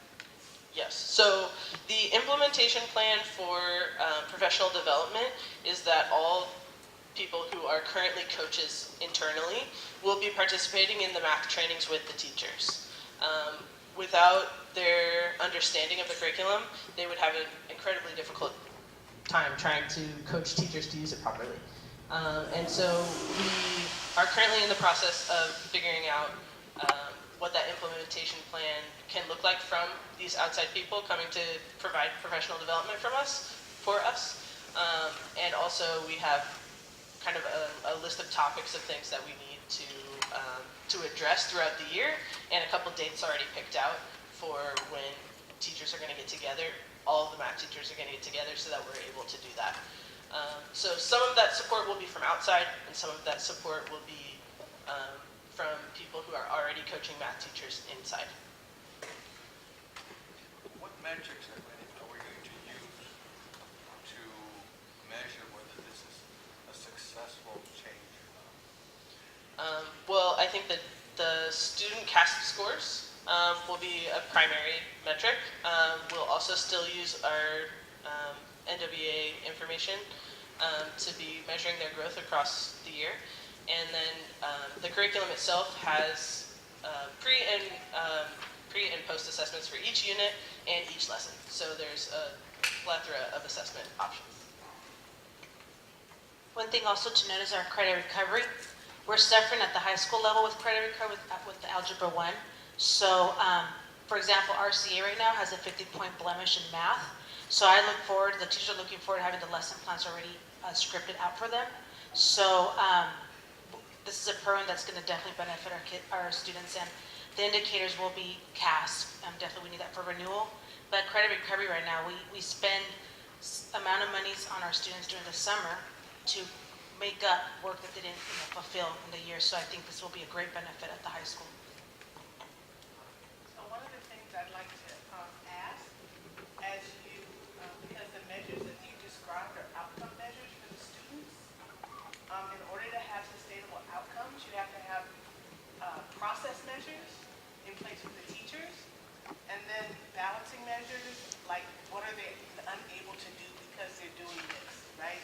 And so I would really like to see you guys considering your evaluation plan, a family of measures and not just outcome measures for the students.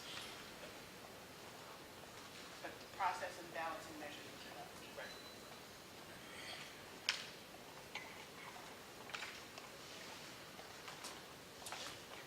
Thank you so much. Thank you. Thank you.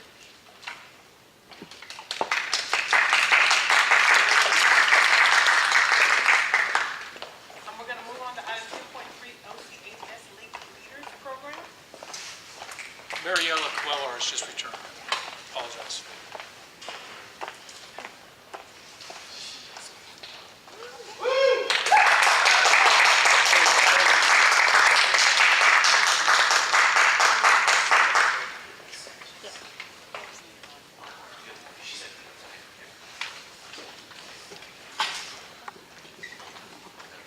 Hello.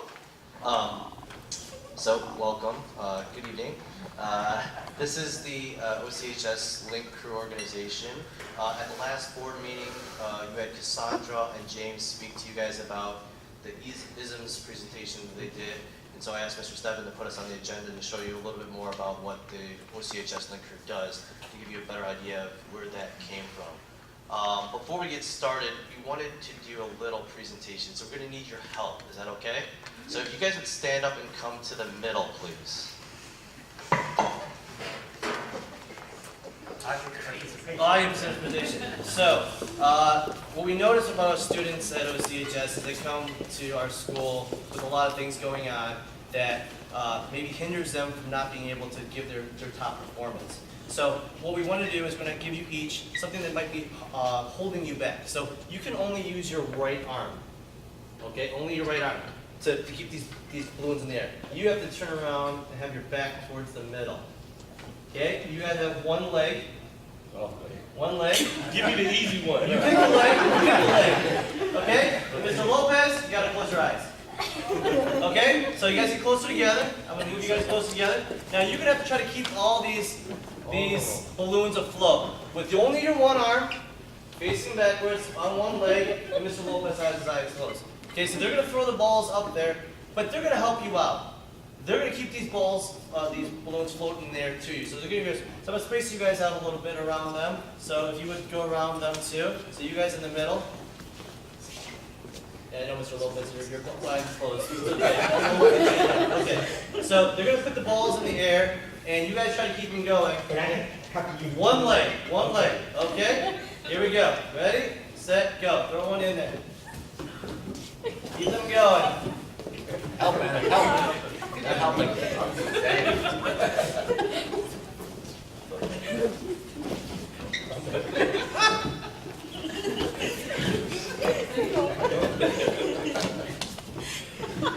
All right. So, was that pretty hard? Yeah. It was very hard. Imagine if you didn't have these kids helping you out. They were keeping it going too, and that's what the Link Leaders Program is supposed to do, is support students from when they're freshmen at OCHS up to seniors, to keep all of the balls in the air, which are their academics, their social supports, their family life, their community, keep all of them in the air. So to give you a little idea visually and kinesthetically what we do. Okay. Which one's in the balloon in my head? So you kind of saw maybe the little purpose of our organization. And Mr. Ward's going to tell you a little bit about where this came from and how we got to the point where this organization came on our campus. Thanks. So OCHS is full of leaders, and we've always known that. The kids have always been leaders. We just have, Mr. Keefe and I have always kind of continued to look for a platform to kind of show them off and give them the opportunity to show that leadership. And they have student gov and those kind of things, but we wanted to kind of to create a program where they could reach to all the grades. And so a couple of years ago we had AVID, and we created a mentorship program where we had seniors and we trained them up, and they came down to freshman level and they did tutorials and tutored them. And a lot of kids found that really effective. But that was a very bare bones mentorship program that we kind of put together and did our best, but it wasn't perfect. And then at the beginning of last year, or at the end of last year, Ms. Averly had told us about a program called Link Crew and the Boomerang Project, where that she had done at other schools, and I said it's actually a nationally known program, and I think it's international too, where a group of students is chosen from the junior and senior class, and they are trained up, and they mentor freshmen through their first year of high school to make sure that they have basically the best year of their life in high school, and then it sets the tone for the whole rest of the school year, because statistics have shown that if a freshman fails most of their classes in their freshman year, there's a 50% chance that they'll drop out. So the program is meant to kind of push them through that freshman year, and so they have a great time, and so it kind of sets the tone for the whole rest of high school. So Mr. Cubey and I went to a big training in LA to get trained up for this program, and we loved it, and it sounded really cool, but it didn't sound like a program that we wanted to make it more robust, and so we wanted to make it even stronger and even bigger, and we wanted to use it as sort of a platform and really, really increase it. And we knew that OCS was a school that was looking for this kind of program, and we knew we could do it within the framework, so we created sort of a link crew on steroids, which QBs are talking about right now. Yeah, so I was a part of this program when I was in my high school year, and then when I first started teaching, I helped create a mentor program that was modeled after this Link Crew program, and really put it on to the steroids, as Mr. Ward says, to really increase the breadth of it. So the students here are going to tell you a little bit about the year that we've had at OCHS and some of the programs, which includes the week of ISMs, which was involved in their advisories, and you have the lesson plans that you have, which the students created. So they're going to pull up the webpage for the Link Crew, and the students are each going to talk a little bit about the program's impact on OCHS. And again, we started this last summer. Ms. Averly and the admin supported the leadership class and supported the Link Crew program at OCHS.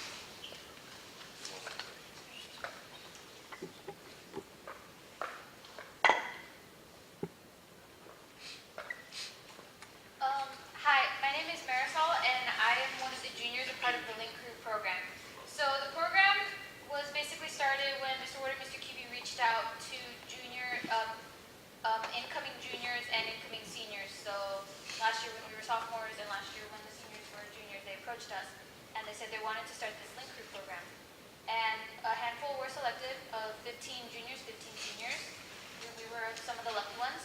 And we had training almost right away. We got pulled out around like maybe the end of the school day for our very first training, and we did similar activities like the ones you participated in.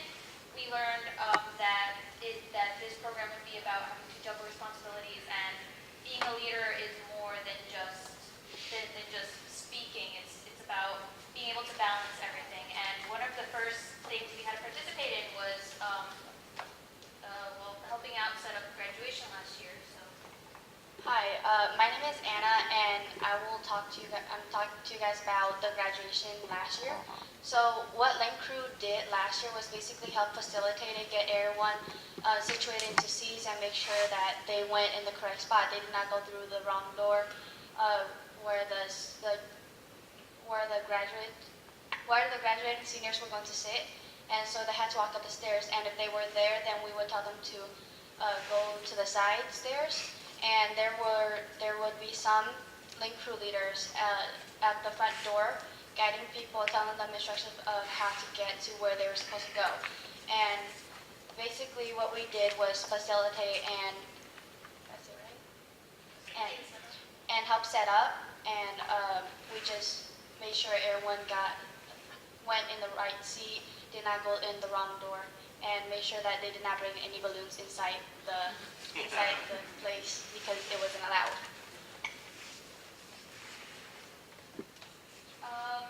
Okay, so pretty much after graduation, we were also we were also brought in during the summer for 2 days, as you will see there, and what we did was we basically went over lesson plans that we would eventually go over with freshmen. These lesson plans were meant to be fun activities, but also have sort of lessons tied into them. That way we weren't just standing in front of the classroom and boring the freshmen with lessons. Instead we created a little fun activity for them to be able to participate in and really understand that these lessons are very important. So we came in two days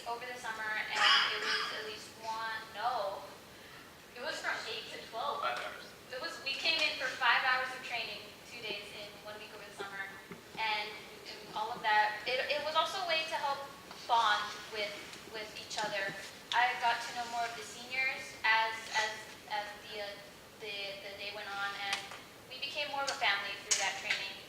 And after that, those similar activities that we learned, we did this during freshman orientation. We were involved in freshman orientation, where we were getting acquainted with the freshmen. We showed them around the school, gave them a tour, sort of introduced them to the culture of the school. And with that, we did a few of the activities that we had learned over training. And then somewhere around the school year, we went to Vacaville High, and that was sort of a way for us to meet other Link Crew leaders that within the area that are also working with their freshmen. And there we met leaders, and then we learned different ways that we could be a leader, and we learned different methods to approach freshmen and how to interact with them in a way that was somewhat relatable to them, and so we didn't feel so separated from them, and we gained new perspective on how to approach this program, really. And then we go into freshman support. Hello, my name is Vilma. Right now I'm going to talk about something that we do in Link Crew. For example, lunch. Every single Tuesday we go to the freshman lunch and we talk with them, like how was their day, what do you did last week, or how was your week. And the other thing that we do is we go every single Monday and Wednesday to the advisory, and the things that we do with them is like checking their grades, helping them with homework. And the other thing I want to talk about is like parent nights. Parent nights was for every parent who wants to come to the school and have fun. Like, for example, we have a lot of kind of games, we have food, and this parent night was for parents to have a good relationship with teachers and with other parents. Thank you.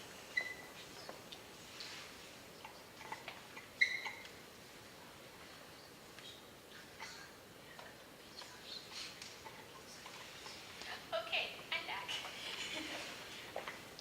Another thing we did was we created a sort of thing we called the freshman adoption program, where we each took on two, maybe three, but it was mostly two for each of us. Took on two freshmen, and our job was basically to interact with them and help them improve grades, or maybe if their grades were fine, maybe they would have some other issues, like they would become very isolated, very antisocial, and we would try to connect with them and make them feel like they weren't alone, and that they had someone they could talk to, whether it be us or anybody else that they would like to.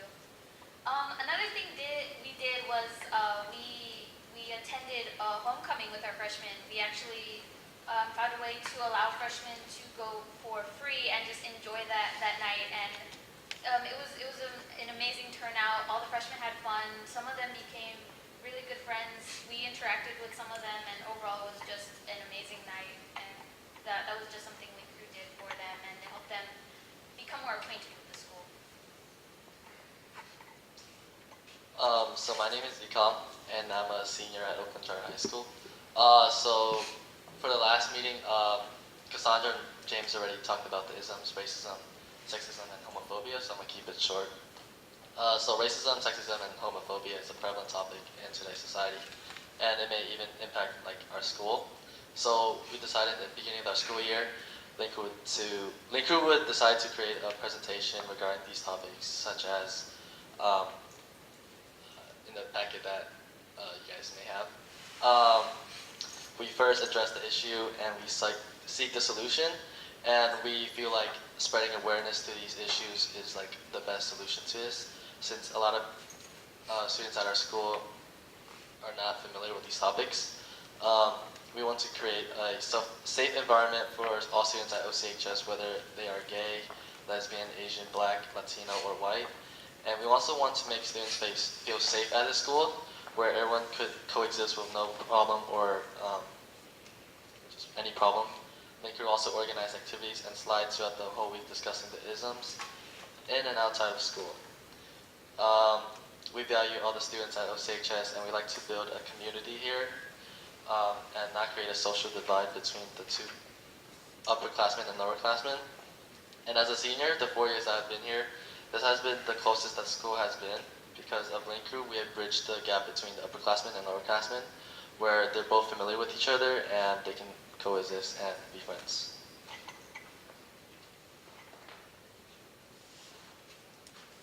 So one thing that we planned during Link Crew this year was Culture Week.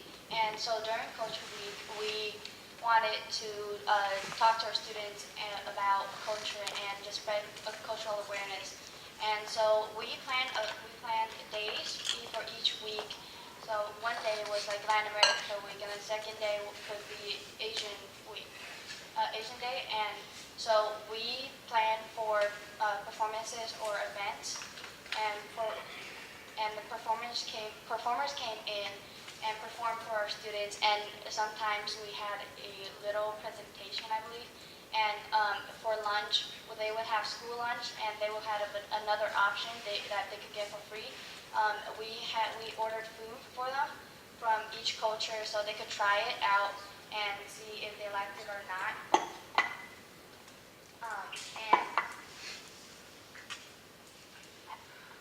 And basically during that week, we had 4 days of different cultures. Each of them were very different from each other, and we planned it really. We had a lot of time to plan it, but we didn't really have a lot of time during class. So we planned it in like the last week, and we got everything set up, and we made sure that everyone enjoyed it, and if they didn't, then we got some feedback on it. And we took pictures, as you can see on the slide right there. On one of the days, we had a piñata that students could hit for each grade, and they had a lot of fun during that week.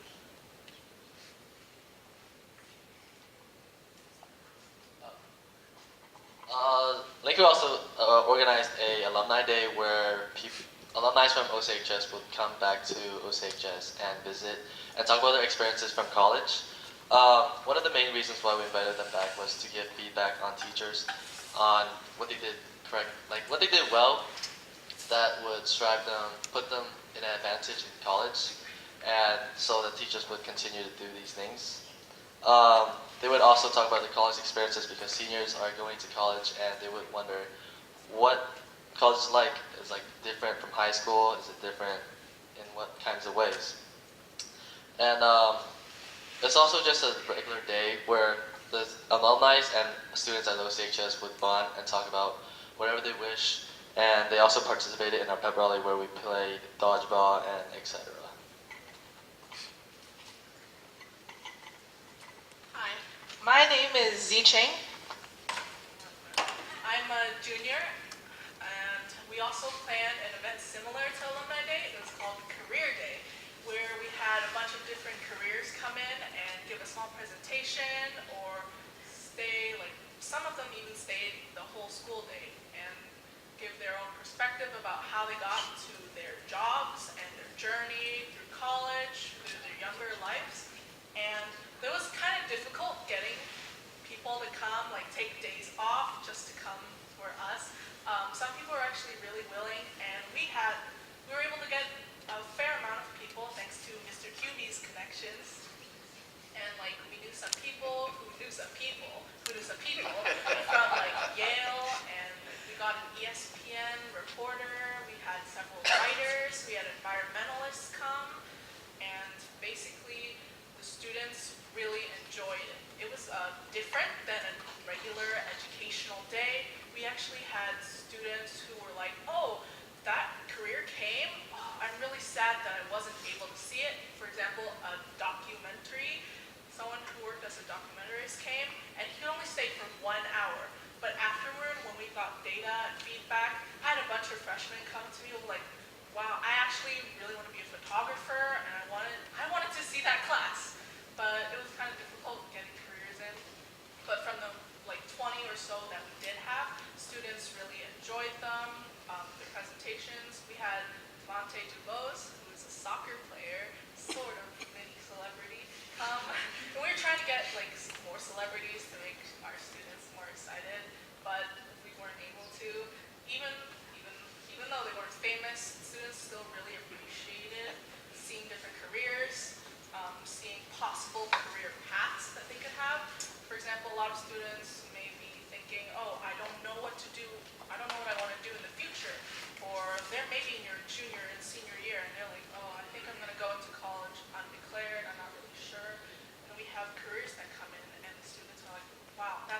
inspirational to us. So we had Career Day. And we have several photos, but I don't think we have them. Just kidding. You? Can you guys talk about the college tour real fast? Last 2 minutes.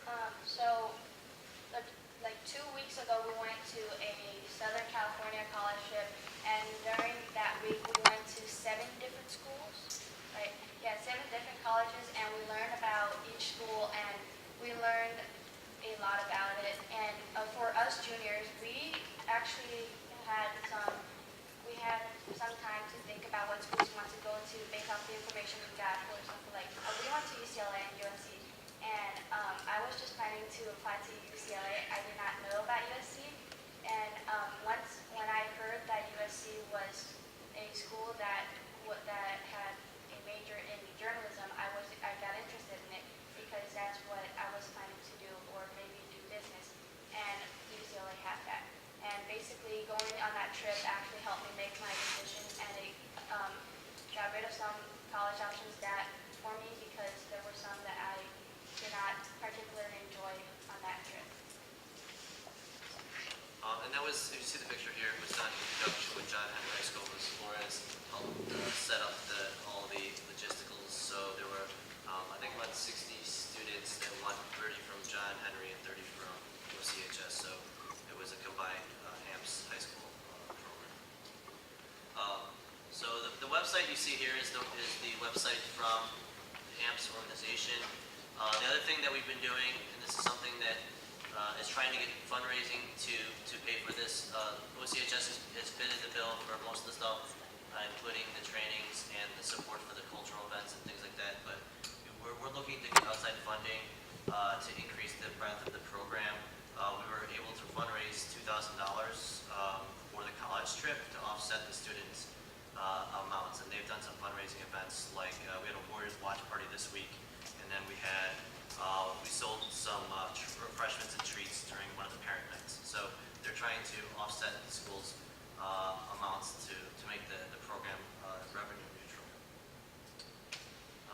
Did you have any questions about the program? I know that when we came here it was about the ISM stuff, but we wanted to show you all the other things that they're doing on top of what they had presented at the previous meeting. It's very comprehensive. Thank you. Good job.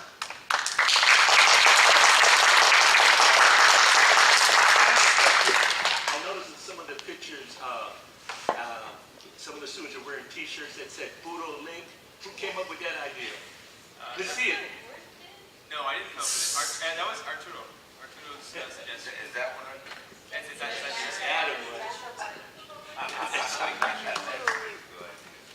I would like to add a quick note. This is sort of irrelevant to the shirt thing, but going back to the career day thing that Zijing talked about, I know she's probably going to hate me for this, but I don't feel like she got enough credit. She was the one who almost single-handedly planned the whole thing, and she was just running around class after class, making sure everything was okay.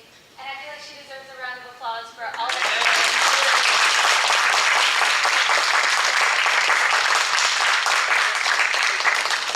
I think one thing that I want to touch on is Link Crew is one of the reasons why I say it's a program on steroids because the original program meets over the summer for 2 days and then throws the freshman orientation, and then basically the students that are in Link Crew kind of meet with their freshmen maybe once a month or once every 2 months in the original program at most high schools.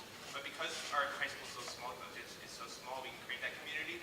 That's how we created this, where we have a meeting with the kids every single week and like really pushing and getting a strong connection. I mean, these kids, I'm like just incredibly proud of these kids. They do incredible stuff over just 1 year. All of these kids have grown. And I've taught several of them for 3 years, and I just like the growth they've gotten in just 1 year being like sort of deputized to kind of do these kinds of things at school is just incredibly powerful. And I just think OCHS, John Henry needs a program too. So. I didn't have any questions, but I had a few comments. I think that what you guys have done is remarkable. I love that you're creating community at the school. I think a lot of the violence and things that happen is because kids feel they don't belong. So kudos to you for creating an inclusive community where everyone feels they can belong. I love the tiered mentoring that you've set up.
you'd like to comment afterwards, we can do that. Yeah. Okay, so let's go on with the LCAP hearing.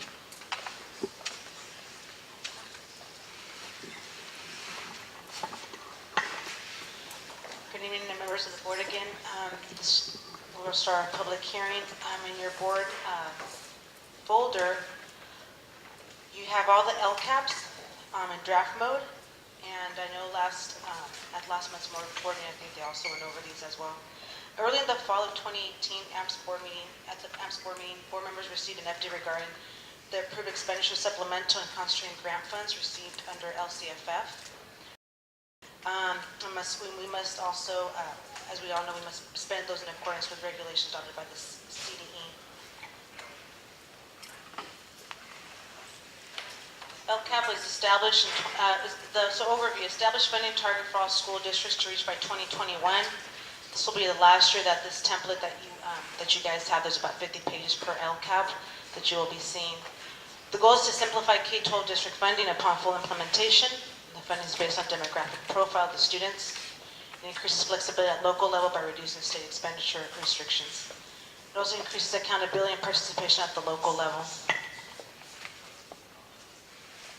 There's 8 state priorities. And in the LCAPs, you will see that all the schools targeted these priorities, had these priorities in mind when they targeted programs and any curriculum changes or academia goals that they set for the schools. The first one, basic service. Number 2 is Common Core state standards. We have to have curriculums aligned to the Common Core.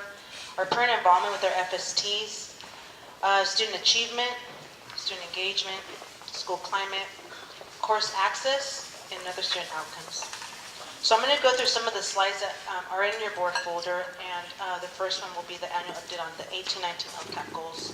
We have 6 schools, and so I did condense the slides to do an overview of all the 6 schools. And the principals are here, so if you have any questions, I'll let them come up at the end.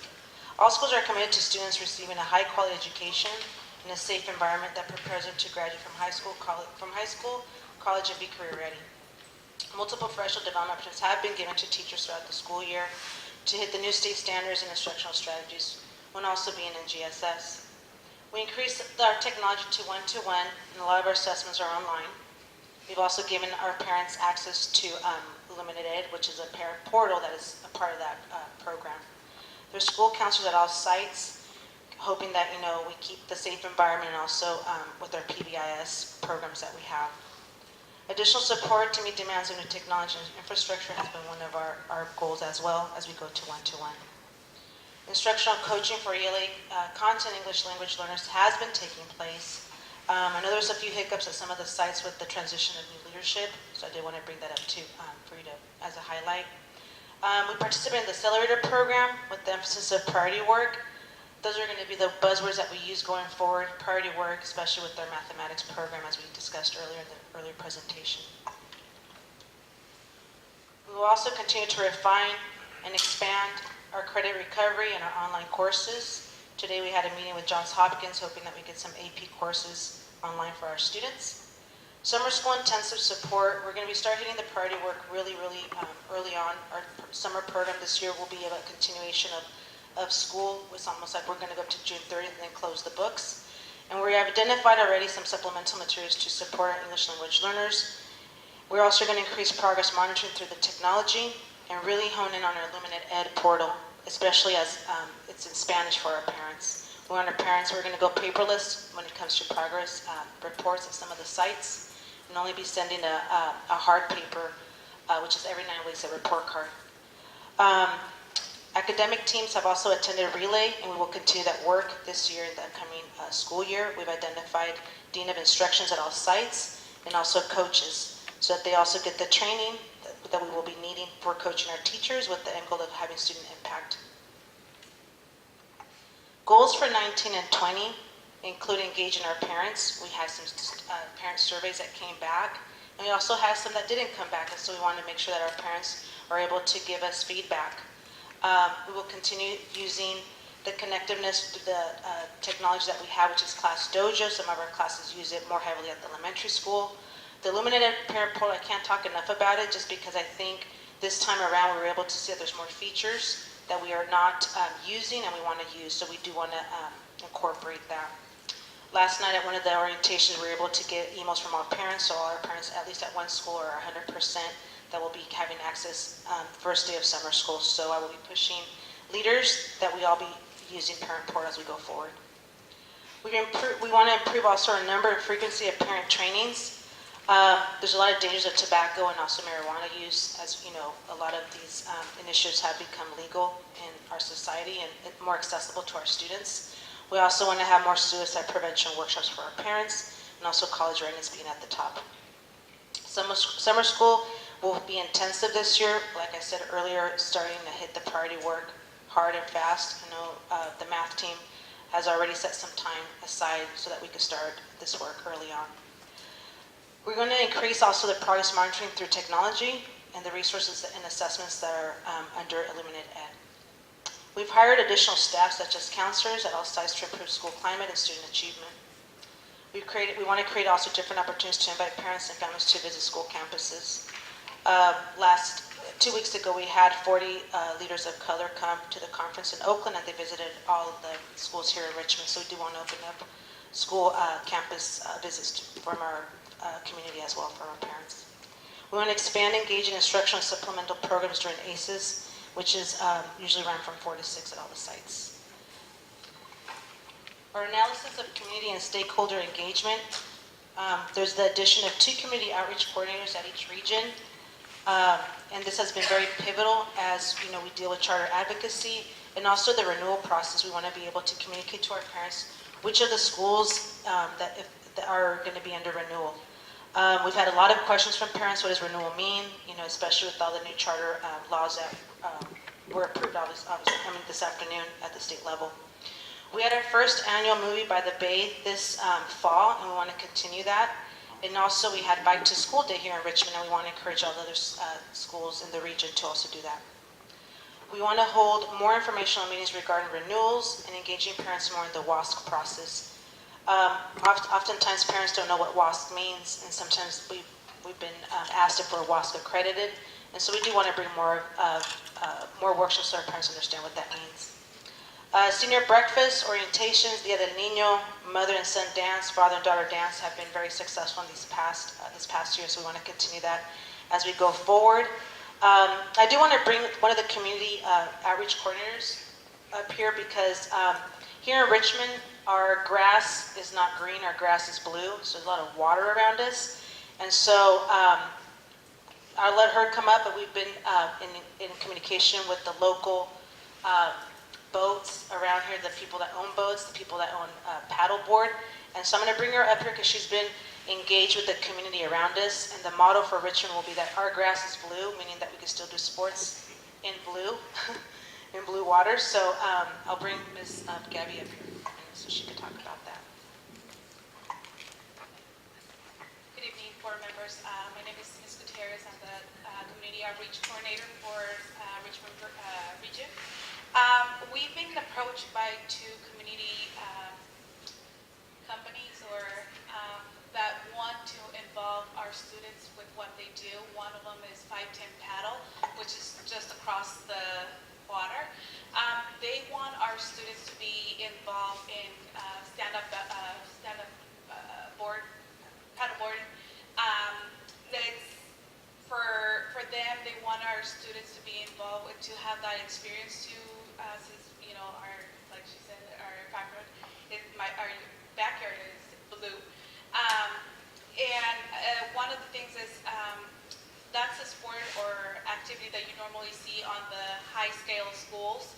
And for our students who, as we know, the majority of our students are of color. And they think that it's a great experience for them to have that something different than just soccer, basketball, or the normal activities that we have. Another one that came to us was Brooks Island, which is just across from Benito. It's the island that you can see from Benito. He wants our students to have access to that island. It's only one person who who lives there, and he is the one that authorizes which groups come in to explore the island, and he wants our school, our students to be able to have that access to the island. He brought us a lot of information. It was really fun for our students. He wants to either do it in the fall or in the springtime. It all depends on the tide, so that's another cool information for the students because a lot of them don't know. So that's something that we're really looking forward to. He's giving us all the tools so we could implement that into all 3 schools, and we could have filters to there. He also talked about maybe having a filter for the parents so they could see what that is about. So we thought that was really nice. We had National Bike to School Day.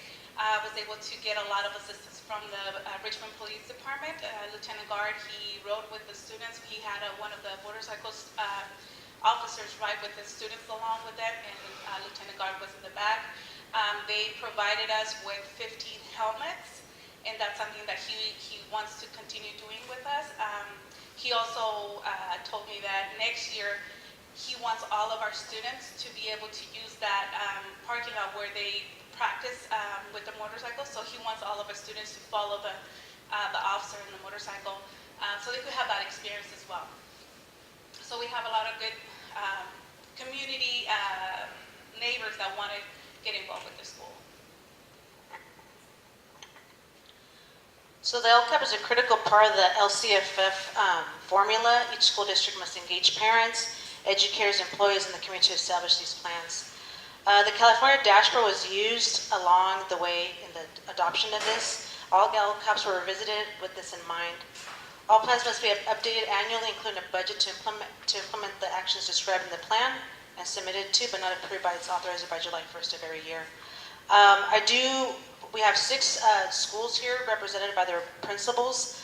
I've opened this up for any questions or public comment on this hearing.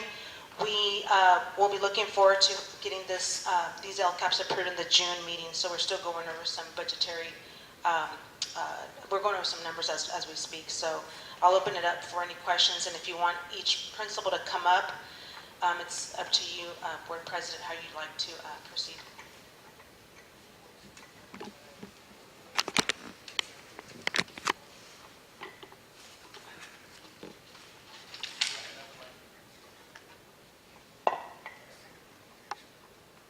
So we'd like the principals to come up and make a presentation.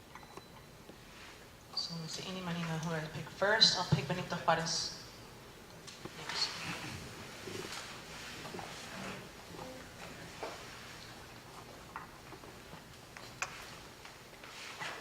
Good evening, members of the board. My name is Salita Mitchell. I'm the principal at Benito Juarez Elementary. Today, I'm going to give you updates on our 4 LCAP goals. I'll try not to take too much time.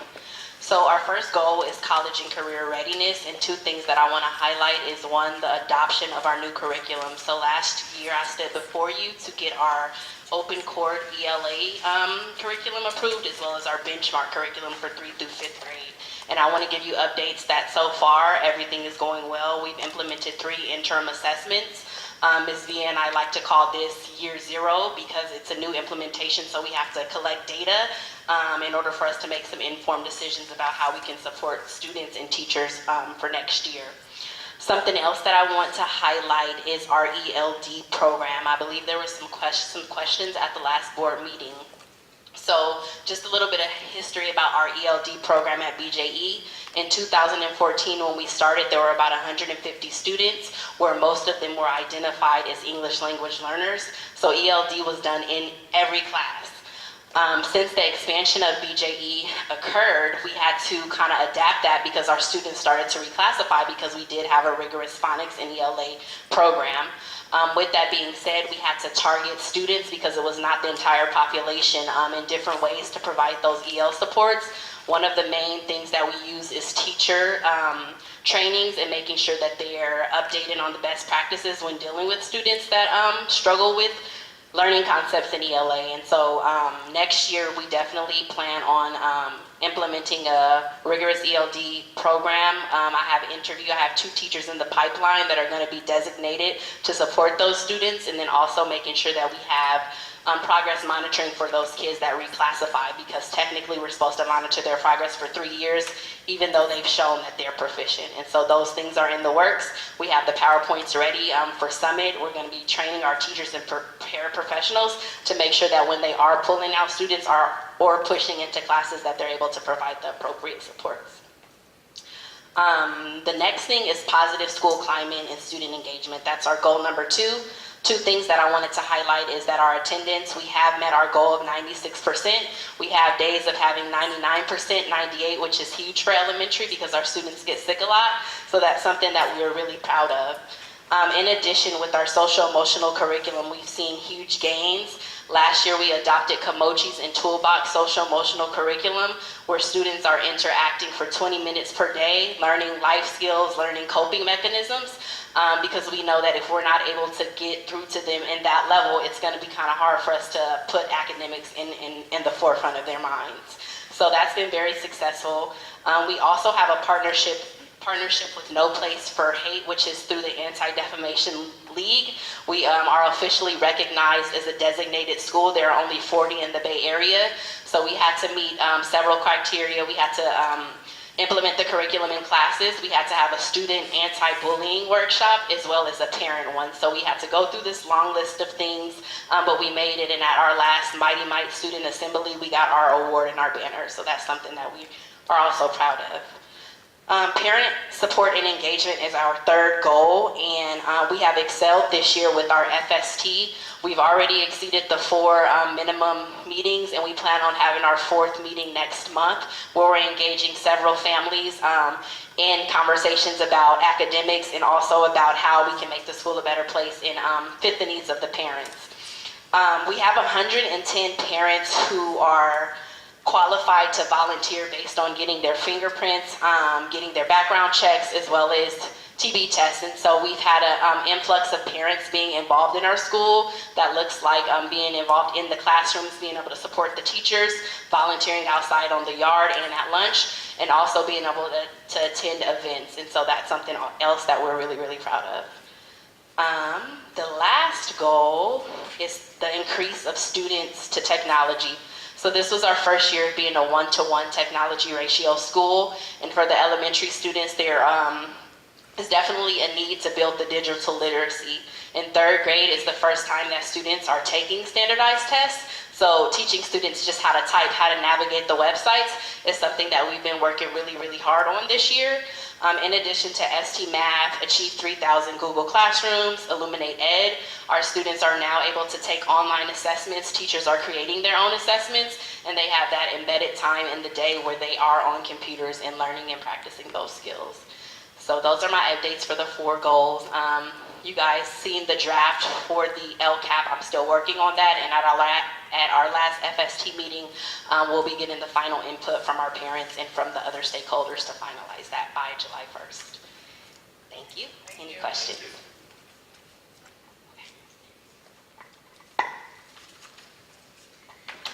I'm Lucas Keller. I'm the principal of Oakland Charter Academy. In terms of one of our key goals for Goal 1, we've revamped and created a scope and sequence of peer professional development based upon needs-based assessments that are research-based and given to the staff.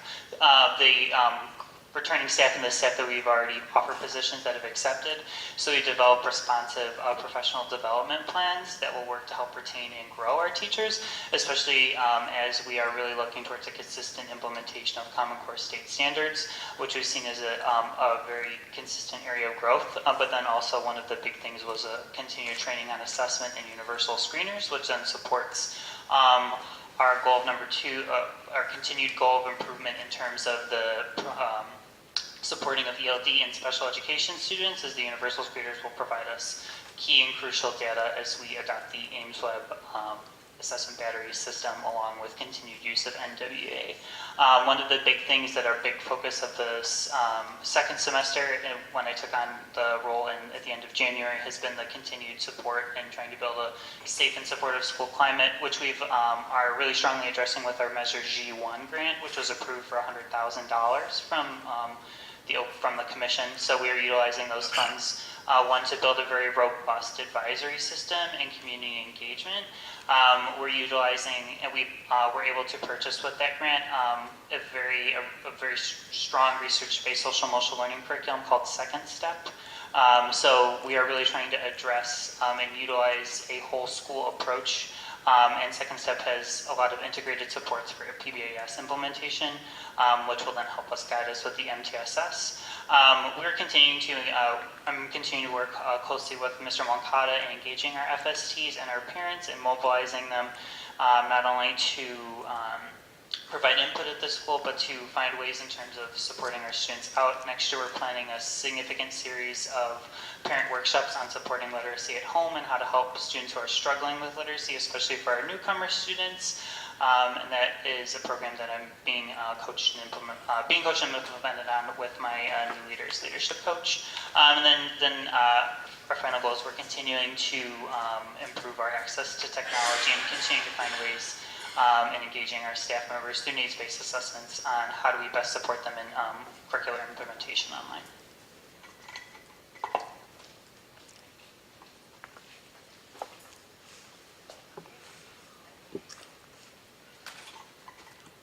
Good evening, members of the board. Good evening, members of the audience. I am Claudia Lee. I am the site director for Downtown Charter Academy. I am going to try to be very brief, but please feel free to ask me any questions. For Goal 1, College and Career Readiness for All, I'm just going to highlight the efforts that we have made this year to revise our curriculum and make the standards aligned. And you heard from me last time about the FOSS for the new generation standards. And you heard Ms. Whitfield tonight about the math. So we'll be thinking the curriculum. And one more thing that I would like to, I have plenty of things, but I will leave it at that. One of the goals also for next year is our English learners. They are our lowest performers, and we want to concentrate on them, and we are looking for culturally relevant text and make a more rigorous curriculum for them. For the positive school climate and student engagement, I would like to mention that we are adopting a social emotional curriculum made by middle school teachers. It talks about, it has 4 units, the self, then us and others, then they have a case studies and applications, and then they have a legacy project. I would also like to mention that we have a wellness counselor, and she is also the mindfulness teacher for our schools. And we're also going to implement next year the Kindness Ambassadors program. Let's see. For the parent support, we have worked really hard. We had made this year 18 meetings for coffee and tea with parents. We also have the Multicultural Festival, the Oral History Day. We are things to improve the SST meetings. That's the student support team meetings. We want to make them continuous. This year we did it by cycles. So we're changing that to make it in a more regular basis, more routine basis. We also I want to share with you that I have a parent who ran the coding club for us this year. His daughter is graduating, however, he's coming back next year to run the club, and we are inviting other schools from Oakland to join this club. And we're going to do it for girls only. The goal 4, increase our student access to technology. We are buying some cards. We have reached the ratio of 1-to-1 student device ratio. I guess, I don't know, I want to keep it short if you have any questions. Yeah, I have one question. Yes. In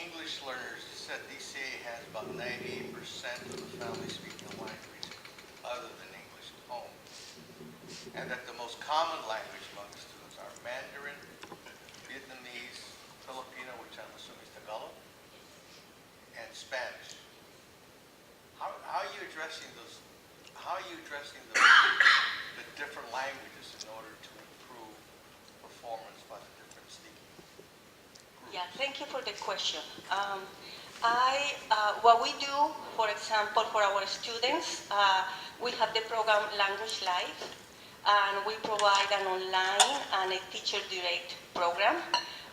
For parents, we have some of the members of our staff speak Mandarin, and some of us speak Spanish, and some of other staff members speak Vietnamese, and I think it's Filipino.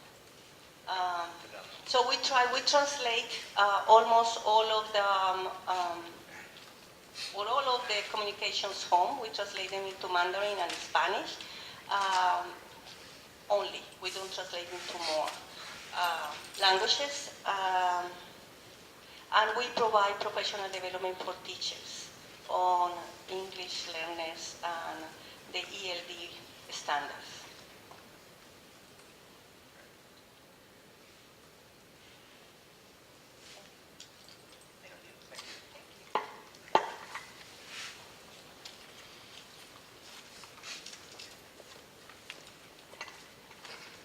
So I brought Mr. Bradley up. I'm overseeing, alongside with Mr. Bradley, Richmond Charter Academy. Unfortunately, our principal resigned the first day of spring break. So we're going to hit climate pretty heavily. We've had some incidents at the site, and we've also had a lot of attendance issues at Richmond Charter Academy. I want to be open about that, and we're about 89 to 91% attendance, which is not where I'd like to see the school at. And we have a lot of tardies. So I'm not saying I inherited this problem, and so as a founder of this school, I always prided myself that our school was at 100% attendance daily, and that we had no less than that for tardies. It's been a journey, and Mr. Bailey and I have decided to really hit climate really hard in our academics. Our math, I'm really happy about the math framework because it will benefit our students. Richmond Charter Academy does have a 50-point blemish in our math. And we've been observing teachers, coaching teachers, and yeah, someone mentioned the teacher shortage earlier, and yeah, we do have a substitute right now. I do want to be open about that because maybe someone will come up and talk about that as a negative thing, but we are coaching this person. This person we want consistency for our students. So my goal is that we engage our families as we go forward, and with our community organizer, that we get more families involved in the process as we go forward in the next 2 years going for renewal for Richmond Charter Academy. I'll let Mr.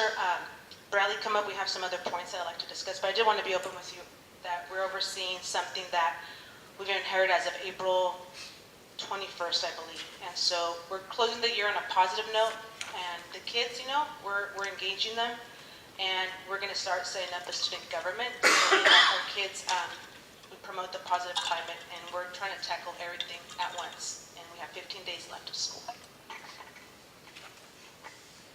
Good evening, members of the board. My name is Mr. Bradley. I'm the Dean of Instruction for RCA. I want to talk a little bit about school climate. That's been an area over the past few weeks that we've been applying a lot of energy to and addressing a lot of things. The first thing being attendance.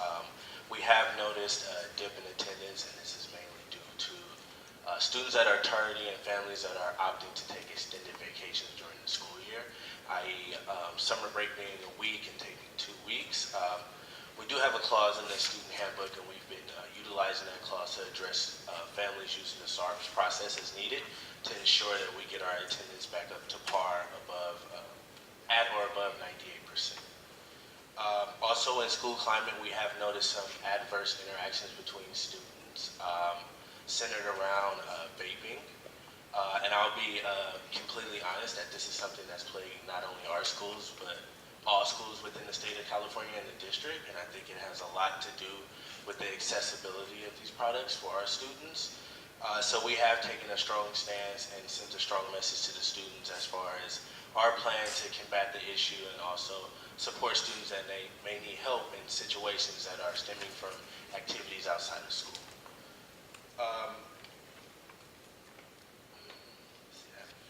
Another thing I want to talk about is parent engagement and parent support.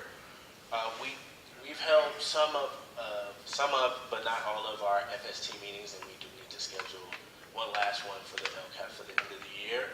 But we have been addressing our new incoming sixth graders, and we have had over 90% attendance to those orientations and making sure we put a strong stance into what RCA is and what it will be, and returning it back to its foundational roots of that school and the high achieving AP. I have one question. It sounds like there's some variation between the outcomes at various schools. Do you guys do analogous learning across sites? There's some lessons learned at some of the schools that have are stronger in certain areas. I'm wondering if you do analogous learning between the sites. So that's actually a great point, Ms. Wilson, because we want to have consistency, I think is the word of the year for us. Consistent, we're going to have a consistent framework, and I'll be sharing that with you at the next board meeting. Because from the Bellwether visit and the other visits that we had, Critical Friends, they didn't see consistency throughout the middle schools. And that for me as a regional superintendent, when I go to one site, I need to put guardrails for my leaders, because oftentimes, like, yeah, we're using this math framework. Someone feels that they're an expert, they're going to change something. We have to stick to the framework and be consistent. And so we've had many meetings. We have a meeting every month as a leadership team. And there is definitely something to be learned from our high-performing middle schools. And RCA was a high-performing school, and I still think we are. We just segregated some data from NWA, and our Sixers are doing better than what they were at this time last year. And so I'm very hopeful, and the kids have a lot of grit. Let me tell you, having to announce to the students that their principal had resigned on them was very heartbreaking because they didn't know what was going on. And so I just want to give kudos to Mr. Bradley because he's been alongside of me. And yeah, we've left 8 o'clock at night consistently because we have things to do. But going back to your question, the framework's going to help us. And I think we have had tools that have been put aside, and we're going back to what we were about, or its basics. Consistency is a word for the leaders. Consistency amongst all middle schools under AMPS do these assessments, and therefore when we come to you all to present, we're able to show you what every student is doing with each assessment, because they're all the same at the end of the day.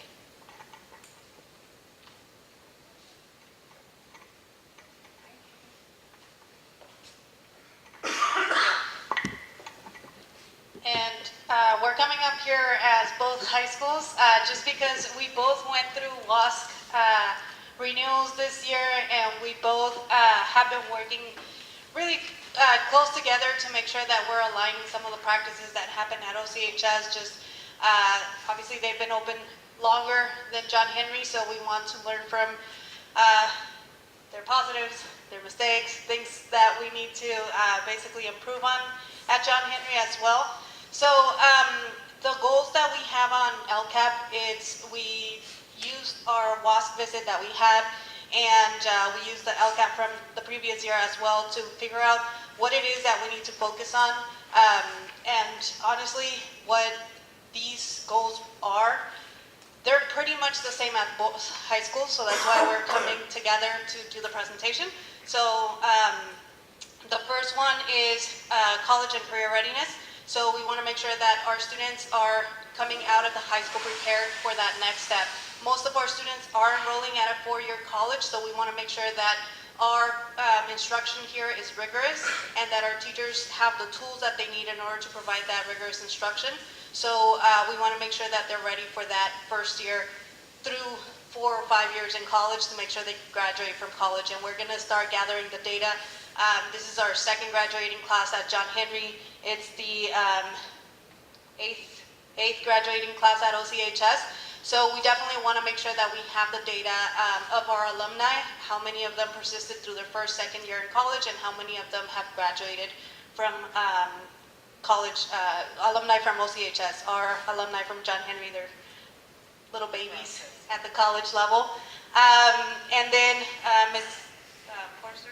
Okay, so our second goal is around staff retention and professional development, in an area that we see across the board at both schools is not only around retaining high quality teaching staff, but to provide professional development that's culturally responsive and aligned to both the Common Core state standards and the NGSS standards. So we're really committed to looking at ways that we can ensure that our staff have the professional development that they deserve in order so they can bring the best tools and strategies to bear in support of the students that we serve. The third goal is related to parent support and engagement. So a lot of you, we already discussed some of the stuff that we're doing. The addition of the community organizers is key for both of our high schools because there's one in each region who is helping us to also bring in more parents and come up with events that would engage the community. We're also trying to not just engage parents, but also making sure that we have community partnerships and that we are able to offer some of the services at the school the parents need and parents are asking for. So a lot of parents are asking about financial aid for their students, so we're partnering with CSAC in order to bring experts in to talk to parents about that. The issue with vaping, a lot of parents don't even know what a vape looks like. So bringing the parents in for workshops that interest them and workshops that are going to be helpful for them to work as a team to make sure that we fulfill our mission to support the students through their career here at the high school level. And one that I want to highlight as well is around AP participation. There's a real equity issue with advanced placement classes, and we want to make sure that our parents really understand the importance of advanced placement classes and really understand that we offer robust supports for their students should they take on an AP class. So we encourage that. So that's another thing that we bring parents in to do nights to talk about the importance of enrolling in AP classes to make sure that everybody really understands how vital this is. In addition to sending home letters and the one-on-one meetings that we have with the students and the families who we serve. Our next goal is around school culture and climate.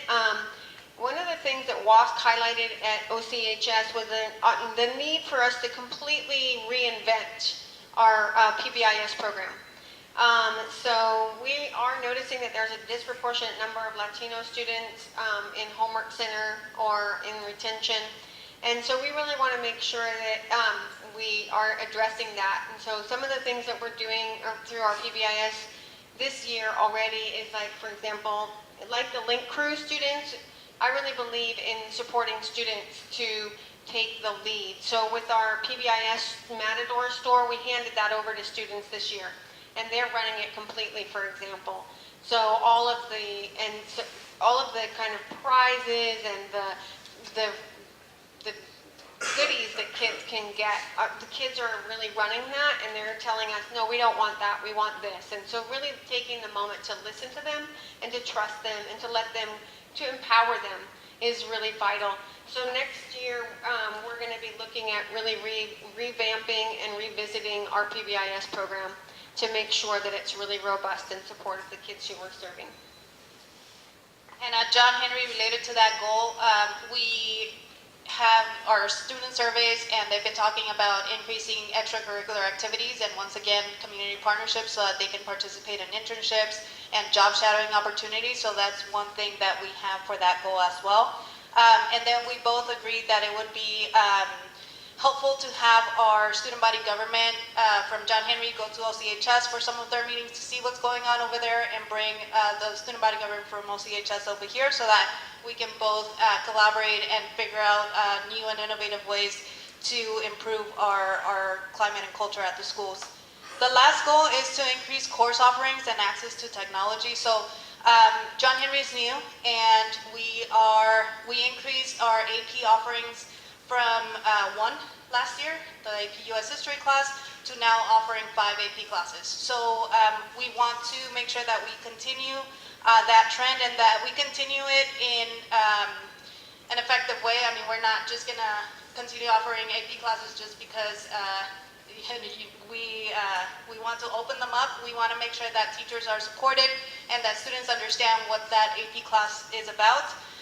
The other thing at both of the high schools is that we want to continue offering elective classes such as the robotics elective class so that students can engage in those things, and especially a lot of our students are asking for more STEM or STEAM classes. So we definitely want to make sure that we are allocating funds and making sure that we find teachers who are credentialed or have the CTE credential to come and teach those classes at our high school.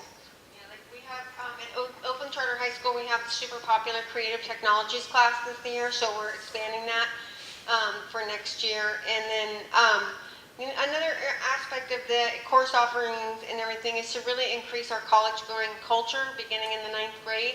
So really including exploration at the early years so that our students can experience real world, we need to have a regular field trip every year that the 9th graders always go to see this school and the 10th graders always go to see this school. And it's part of an annual tradition that we can begin across both of our schools and partner together to make those things happen for the students at John Henry and the students at Oakland Charter High School. And then I think that one other thing we're looking at in terms of the equity piece that you heard earlier around math. So I've been concerned that we're not offering statistics and environmental science. So we are actively recruiting folks who would be able to teach environmental science and statistics at Oakland Charter High School. And so I think we have somebody, and we're looking at getting those courses approved through UC Berkeley doorways to the A to G requirement, so to make sure that we can offer those. Because the chemistry, as you know, is a really math-heavy science class, whereas environmental science is less math-heavy, and in that way, kids can have another pathway to success. And be able to take alternative courses that are going to really help them to get into colleges and have the skills that they need in order to be successful. And continuing partnerships like Script Ed and Code Nation and coding programming classes that are offered after school. So we're looking at ways and Girls Who Code. So, yeah. Do you have any questions for us? So, interested in the last comment, Girls Who Code. So there's a class where the students are learning how to code? Yeah, at Oakland Charter High School right now, we're partnering with Code Nation, and so they come in and some of our students are working at Pandora and Darknet presently. They are kids who participated in this program through Script last year that Ms. Flores started, and now we're continuing this year, so we've got a new cohort of kids, and then those kids have gone into the classrooms to recruit new students. And Chantina Jackson, who is the Code Nation coordinator, she's come to Oakland Charter High School to talk to kids to get them signed up, and I've introduced her to Ms. Flores, and so we're looking at how we can bring that same program and partnership into John Henry High School as well. And then there's a Girls Who Code, that's a national, that's like a daily program, and so they came and made presentations for us to do the program that they're offering to support the kids to sign up for that.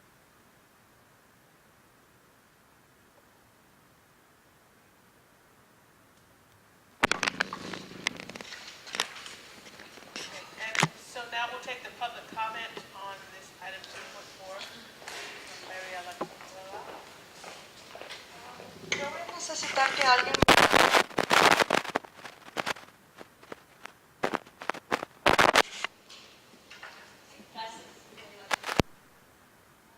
Mi nombre es Mariela Cuellar. Bueno, yo quiero comentar muchas cosas acerca del AMETHOD. My name is Mariela Cuellar.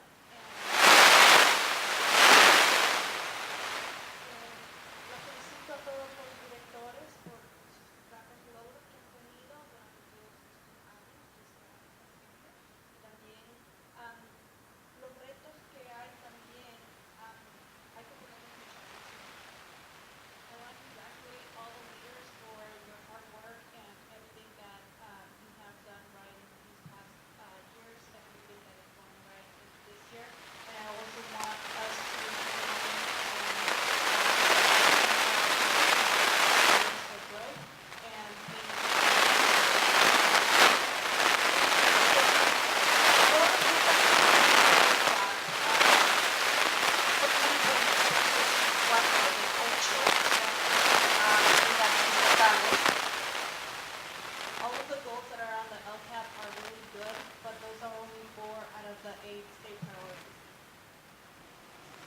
gustaría saber quién decide esas metas, porque es una de las cosas que yo como padre, como madre, necesito saber más información acerca del LCAP, cómo se formula, quién decide esas metas y no solo que haya una audiencia para el LCAP. I want to know who is responsible for coming up with the goals of the LCAP, and I also want more information regarding the LCAP, but because me as a parent, I would like to receive more information on how the goals are formulated and how they go into the LCAP. Una de las cosas que yo siempre he pedido es comunicación entre los padres. Ha mejorado un poquito. Y le agradezco mucho a Ms. Mitchell porque ella ha estado muy abierta a tener más comunicación y que los padres realmente estén más involucrados en el FST, pero necesitamos más comunicación, necesitamos que la escuela, los retos que está teniendo ahorita se comuniquen a los papás, porque juntos podemos lograr más cosas. I want to point out something regarding communication with parents. I've always been a proponent to make sure that communication improves between leadership and parents, and I want to say that Ms. Mitchell has improved communication with the parents, but I want to continue seeing that improvement, and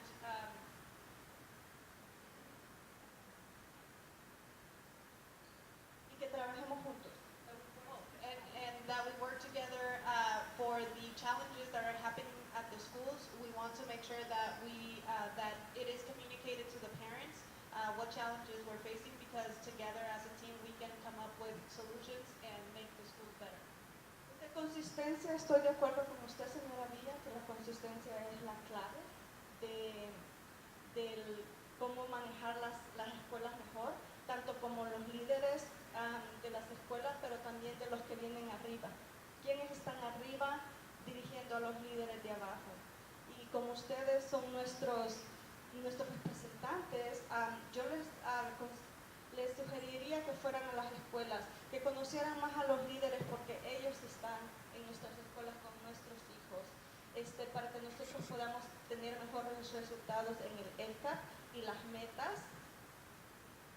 And I agree with Ms. Villa that consistency is really important, and I want to invite you to make sure that,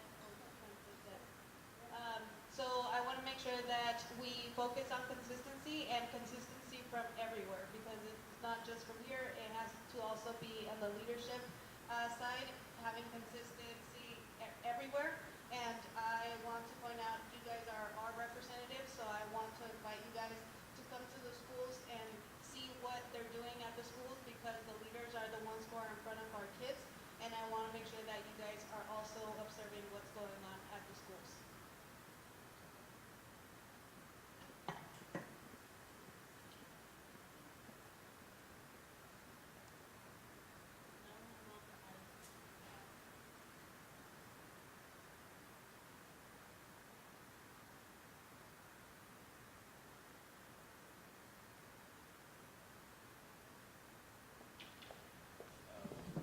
As part of Jorge Lopez, CEO of AMETHOD Public Schools, as part of the ad hoc advisory committee, special ed group, staff was tasked with reviewing, assessing the special education department program, everything from programmatic features monitoring to budgetary and management control matters. And so part of the ask was for us to work with our provider, which is El Dorado County Office of Education, and to seek alternative options, all that are available. I appreciate Member Quiroz' guidance during the process with the ad hoc committee. So with that, I want to present to you the Futures Organization, whom David Stephen has led discussions with the group. I'll let them talk about the program. Here with us is Dr. Brian Edwards, who's the CEO of the Futures Organization, and Paul McDonald, who's the Vice President of Program Development.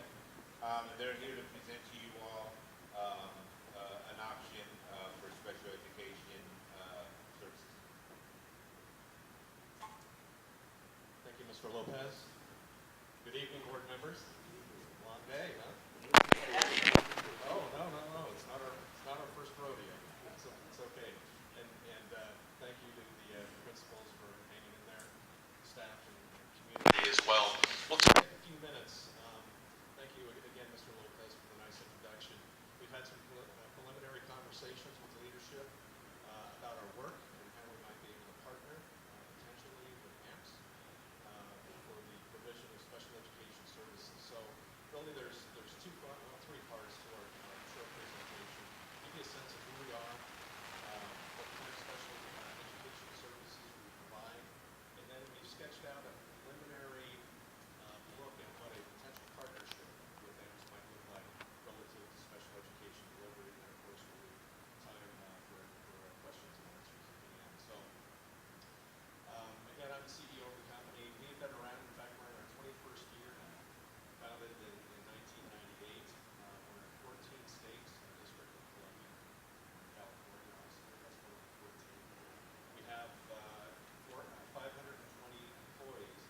And an interesting delineation about those 520 employees, we are all practitioners. I come out of education years ago, as does Mr. McDonald. We have clinicians on staff, obviously. We have therapists on staff. Even our management staff have a clinical or educational background. So we've been there, I guess would be the point to that. We're partnering with well over 500 charter schools and districts nationally. So we have that experience. And quite frankly, we prefer to partner with charter schools because you're much like us. I mean, we don't let rules and regulations necessarily get in the way of that. We follow compliance, but we don't let the process get in the way of delivering appropriate services to students. That is the vision in our mission as well. And we're nationally publishing folks in our group. We think that's important. We want to stay on the cutting edge of what's happening with the state of education. This is a bit tough to read, but it's an organizational chart. We have 4 of them. But it illustrates the fact that we're very flat from a management standpoint, and virtually everyone in those boxes, these are support personnel, finance, HR.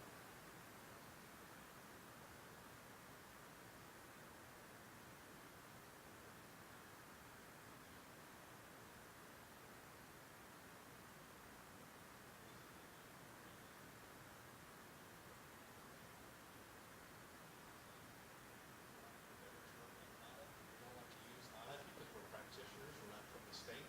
This isn't about a gotcha. This is about validating what is going well in special education delivery in a particular charter or district.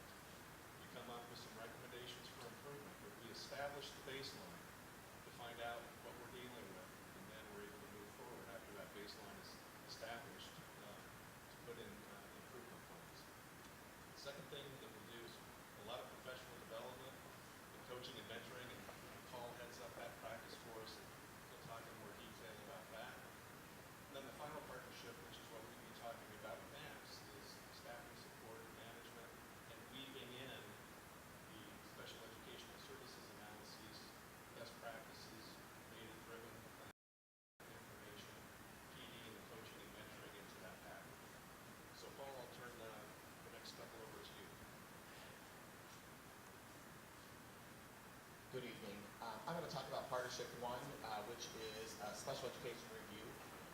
In this situation, we bring a team of experts that have been in the field and done studies, and we come in and do what you probably would look at as an audit, but we're not from the state. And so what we do is we really look at programmatic pieces. So we want to see where the rubber hits the road. We want to see what's happening in the classroom with kids.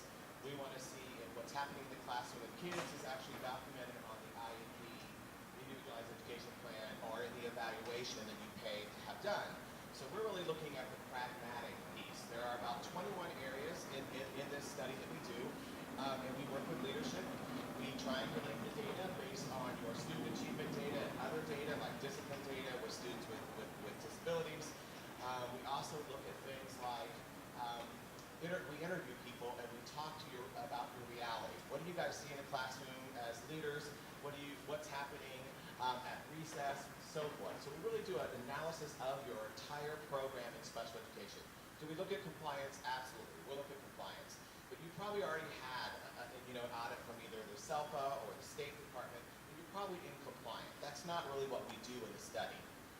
So in that partnership, that team comes out, we do an analysis, we write up a report, we share that with leadership, and then we help you develop a strategic plan on how to move forward. So we're going to make some recommendations on best practices. As Dr. Edwards stated, we have done a lot of these, and so we have a lot of experience coming up with best practices. So we're all practitioners, and so we can kind of say, hey, if you tweak this a little bit, you're going to get better results. Have you tried this strategy? Have you done these kind of things? It's usually systems that we're going to really get into. Do you have a comprehensive system from a referral process all the way through the evaluation process? What do you do when a parent asks for an evaluation? What do you do when teachers have issues and want support? So we look at the whole system to make sure that the system is working the way it's supposed to. So that is the partnership 1. Then the partnership 2 is professional development, coaching, and mentoring. This is near and dear to my heart. My background is special ed teacher, behavior specialist, special ed director, assistant superintendent, and I retired and came out and work in the private industry now. But I love to coach and mentor, and I coach and mentor people from district leaders that are sitting in the seats of special ed provider, or principals who are the LEAs at meetings and need to know what that means. What are you supervising? What does it look like? To other practitioners in the field that need coaching and mentoring. This is all job embedded, where we're with you doing your job.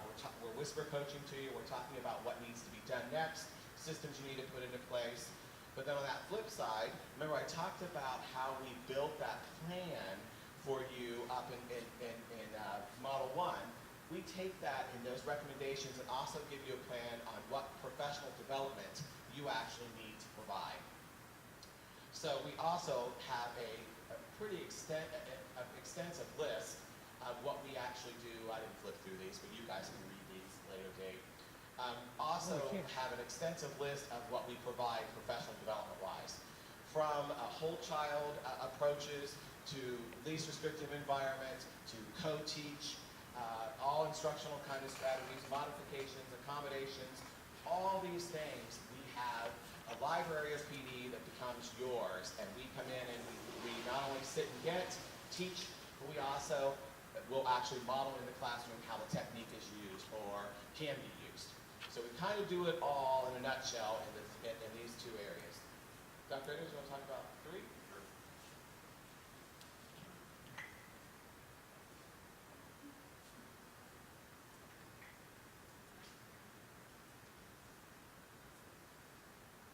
So our partnership 3, we feel is unique.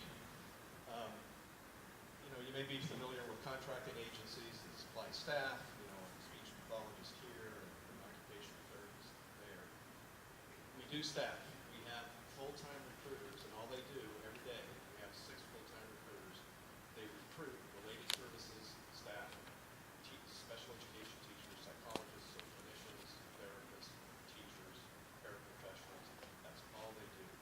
And we dedicate them to certain particular areas. So we have dedicated recruiters from California, for example, so they understand the rules, the regs, all of those kinds of things. So that's a unique piece of this model, because a lot of the contracting agencies, they'll just parachute somebody in. There's not going to be any support. We do support. So a potential partnership with AMPS, we actually embed management on the ground here, local management that interfaces with special education director, chief of staff, whomever is the designated person. We don't operate in a vacuum. It's not about futures and AMPS. We integrate, we blend, we feel we're chameleons in the best possible sense of that word, blend into the particular culture not only of the charter school network, but the individual campuses. Each campus is unique, and we understand that. And as I said earlier, we'll blend in all the different partnerships. So with the staffing, management oversight, we'll blend in the professional development, coaching, mentoring piece that Paul's talking about. We'll establish the baseline with the educational services and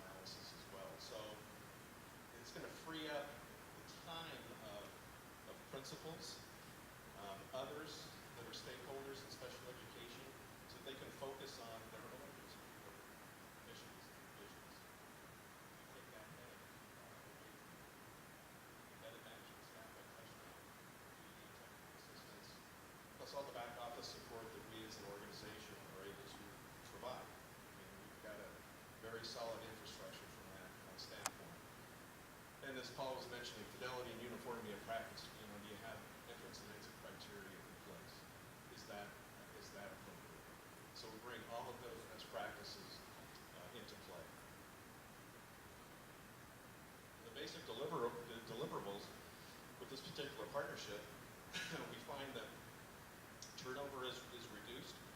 We heard some of the speakers talk a little bit about concerns of turnover. We're very concerned about that. As we all know, on the financial side, it's very expensive from an acquisition cost standpoint. And then if you lose someone, you have to build in all of that loss and have to start that recruitment cycle all over again. We're very sensitive to that. We bring accountability and metrics to play. We've got a proprietary system that tracks our staff activity, and we use it as an internal management tool. It's not punitive. For example, speech pathologists, we can track a speech pathologist's time touching kids or time being spent in meetings. And usually it's a 60-40 split. We want them at least touching kids 60% of the time. And if that's inverted, well, we don't have that conversation. What are the obstacles that are in their way? And we try and, problem solve with that. So there is accountability. And then we're actually able to produce reports for leadership on all of that productivity and activity. There are quite a few reports that you can choose from. So Paul, what would a partnership potentially with AMPS and Futures Education look like? So now that you kind of know about our three models, we'll talk a little bit how we would apply that to your particular situation. So first and foremost, we would come out of the chute recruiting, onboarding, staff, all the HR, payroll,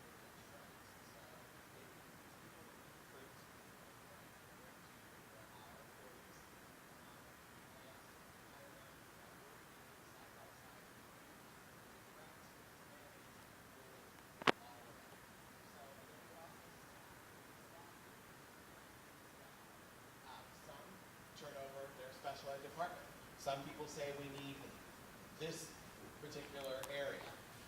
In California currently, the 4 charters that we're in, we do 100% of their special education.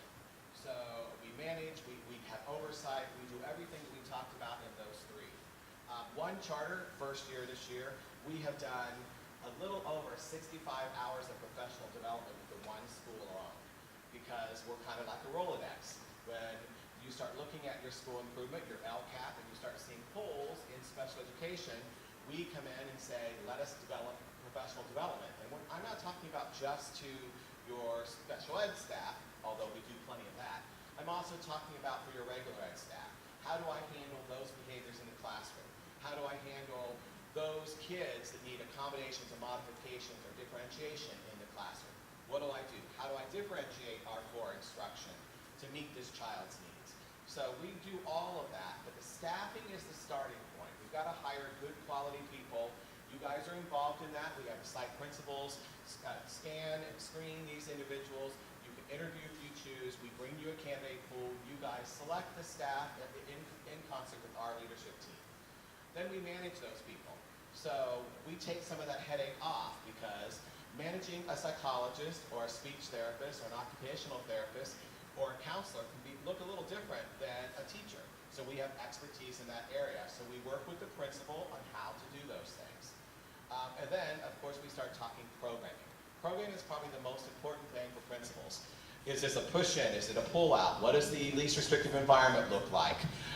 So we start talking about the service delivery model and what it looks like. So we ensure that we get that tight, we get schedules tight, and then we hold our staff accountable. Dr. Edwards talked a little bit about the accountability system, but we'll take it a little deeper in a couple other slides on how we hold our people accountable. We want to ensure that the minutes that are actually allocated on the IEP are delivered to students. So that means if it's counseling, if it's OT, it's PT, it's site services, or if it is your ed specialist delivering those services. We have a way to track those. And we can produce those for building principals, for leadership. We can say, this is when this staff actually met with a student, this is how long they met with them, and in reoccurring, we can actually show those things. And then the other piece that we believe that we bring is cost containment. Once you engage us and we start talking about doing a small review, looking at caseloads, those kind of things, we are going to price it within your budget, and we're going to tell you that for this year, there's going to be no increases bar an emergency. Bar an emergency. Kid moves in that has significant needs, needs an RN attached. That's an emergency. Otherwise, it's going to be cost containment. We're going to cap the cost for you, divide it by 10 months, and that's going to be your bill. We're not going to play that, oh, she worked 32 hours, so you owe us extra dollars. That's just not going to happen. So we really do cost containment. What we, and this changed a little bit after we talked to some of your folks today. So what we envision is sort of this kind of leadership. So you're looking at a director or a coordinator that is your employee, and then they will interface with our employees. We have a director of special education assigned to California, to actually the Oakland area. And then I would oversee the contract, so you would see me and I would be here on a monthly basis. And then typically when it starts stabilizing, you'll see me less, but I'm always available. But you'll always see that director of special education. And then you will also see other leaders in our organization. You'll see Dr. Edwards come out to meet staff. You will see the president of the company come out and meet staff. We become part of that family fabric. And then, of course, all the staff that you ask us to hire would be underneath that.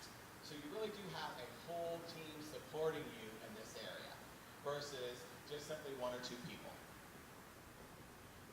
This is the accountability system we talked about a little bit. So the way this works, and I'll kind of tell you how it works in my region. We have lead clinicians or managers on each of our campuses, and they oversee this. So if I'm an employee and I am expected to see kids for 7.5 hours, in order to get paid that day, I have to log my 7.5 hours directly to a student or students. So my schedule shows up. So the manager can look and say, for 30 minutes I was in this classroom, I was working with this kid. For 45 minutes I was in this classroom for this kid. At the end of the pay period, I don't get paid unless my time is in this system. So then I can pull reports and see exactly what I was doing. So this is that whole accountability, ensuring that the staff is doing in the places they need to be, when they need to be there, as well as the students are getting exactly what they need as well. So it really does act as two things: time entry, and that's how we pay, and then accountability for the minutes on the IEP. So it's a really strong accountability system. A lot of charters we go into like this. They like a lot of reports up front, and then as soon as they realize it's all happening, they back off and have select ones they want to pick. I gave you a sample of just looking on your website, talking about some of the stuff that's going on, some of the professional development we would offer. I mentioned these. We talk a lot about ed benefit in special education and what it means for a kid to have an IEP and how long should they have that. And then we also have a complete catalog of parent actual PD as well. So I hear you guys have a goal in your LCAP about parent involvement. We would want to get to know your families of kids with disabilities so they understand what we're about and what services we provide, and that we are accessible. They can actually come to us and ask about the process.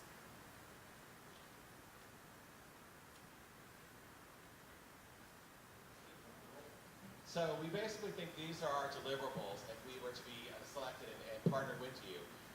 Obviously, we would improve the consistency and the efficiency of your system. And this includes your instructional staff as well as your related service staff. We would develop a comprehensive system for delivery of services. And I use that word because it might be an inclusion model, it might be a pull-out push-in. It really depends school by school what your characteristics of your kids are and what they need at the time. So we'd be willing to help you develop that. We would be having meaningful communication with staff. If we are selected and we start this partnership, we would ask that the building principals help us communicate with families of kids with disabilities and other families to ensure they know who we are, what we do, and how to access us. We would, of course, provide weekly and monthly minutes to any leadership staff. We do this as we invoice as well. And then we would be looking at entrance and exit criteria. We want to make sure that we're not over-identifying kids. And when I'm saying that, I'm talking about kids of color. I'm talking African-American men being over-identified in certain categories. We're really conscientious about making sure that we're not over-identifying kids. especially in the population you serve, a community that's underserved, the tendency is when kids have a gap in learning is to label them with a special ed label. And we would tell you that sometimes kids just need to be given adequate instruction versus an actual label to get the services they need. Obviously, we program, staff recruit, onboard, oversight, provide professional development, and then again, I put up there cost containment and cost certainty. Do you have any questions for us? We went through that pretty quickly and it's kind of late.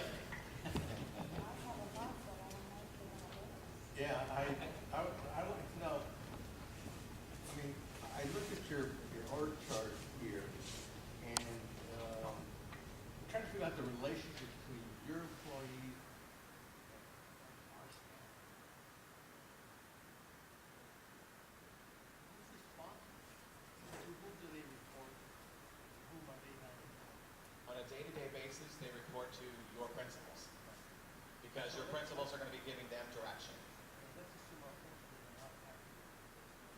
Okay. How do they address that? Well, first of all, I'd like to believe they're going to address it with a professional, the teacher, and then with one of our managers.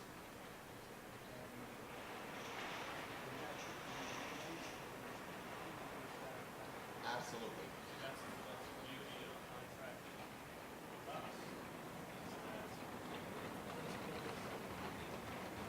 it's like the principal's unhappy with the staffer. I mean, we're just like you. We're going to try and correct and rehabilitate and give the staff a chance to turn around. At the end of the day, if the principal or leadership are unhappy with the direction that clinician or therapist is going, we pull them out. And you are not liable for anything, HR stuff, any of that.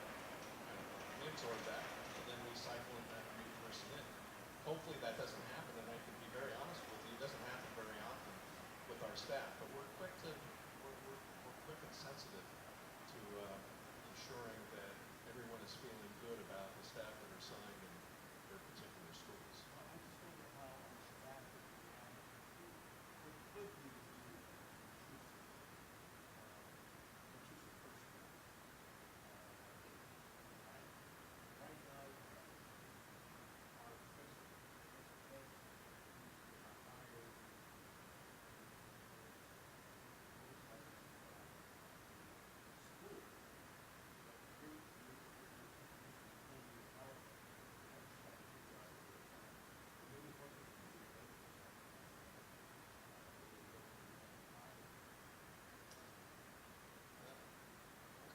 now, our principal, I'm sort of asking, that's one of my concerns too. I could see coming in and providing a new model, a new service, assuming there's no existing schedule that goes on.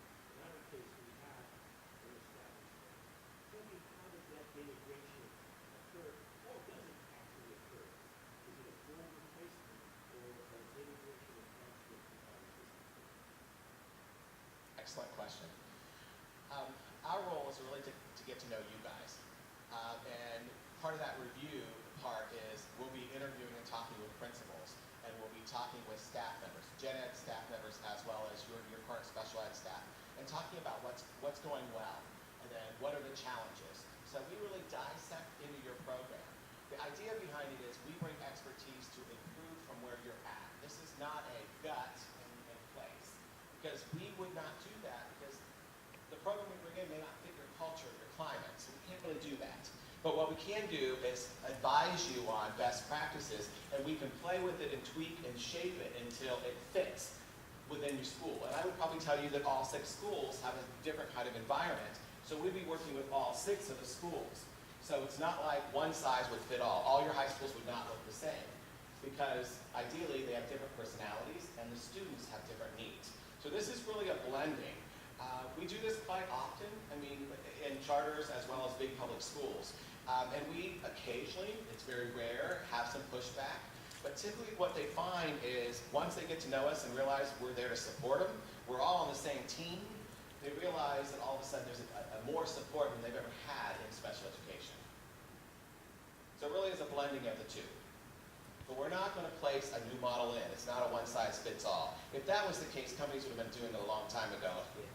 And then my follow-up is trying to understand the partnership 1, partnership 2, partnership 3. Is that a phase moving from a partnership 1 to 2 to 3, or? Okay, so if you think of 3 as kind of the Cadillac, it's everything. So 3, you get everything. But some districts go and we just sell the 1 or just the 2. I have districts in certain states, and all I do is the coaching and mentoring and PD. That's all they have me in for, and that's fine. We'll do that. But when you do the partnership that we're promoting here and talking about, you kind of get it all. That's kind of the way it works. So you get that professional development, getting the coaching and mentoring when you need it and where you need it. And then the program review happens automatically because we need to get to know you, and that's what it's all about, is getting to know not only your staff, but also we need to get to know your kids. We need to know what your kids look like so we can provide the correct staff in order to provide the services you're going to need. You're welcome. Ma'am? That's part of my question. You need to know what your kids look like when you find the right staff. How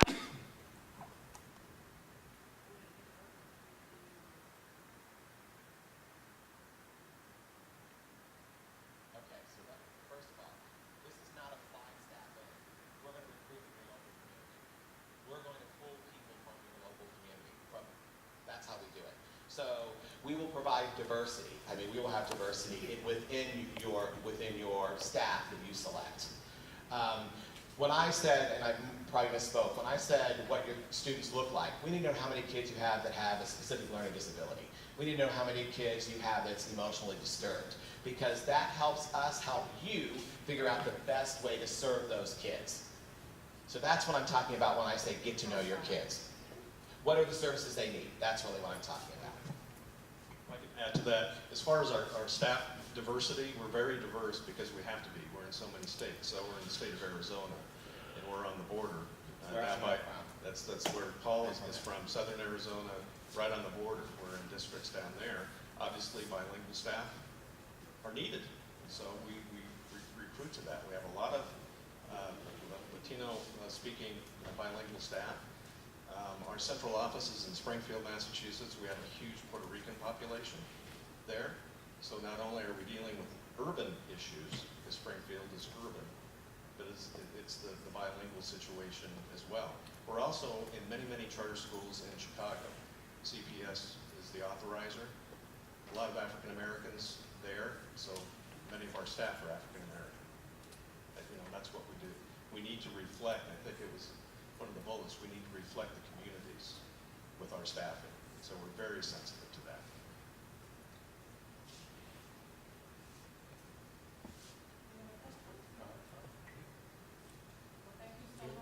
No, thank you. We appreciated the opportunity. Thanks so much.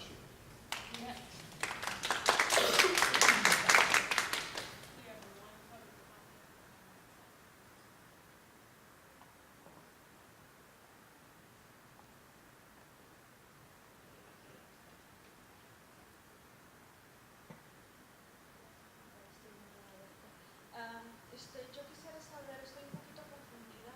Yo sé que es una presentación informativa. I want to know something. I'm a little confused. I know that this is an informational item. Yo sé que las AMS tienen el CEPA El Dorado, y yo quisiera saber si este programa va a ser una combinación con CEPA o ya no van a tener a CEPA, dando los servicios a las escuelas de la AMETHOD. I know that AMP schools are going through El Dorado SELPA, and I'm confused. I wanted to know if are we going to retrieve services from El Dorado SELPA and use them, or is this some other type of partnership? Muchos papás no saben que las AMETHOD tienen los servicios del CEPA El Dorado. Esa es una de las cosas también que las familias de educación especial necesitan estar informadas. ¿Quién es la agencia que les da los servicios?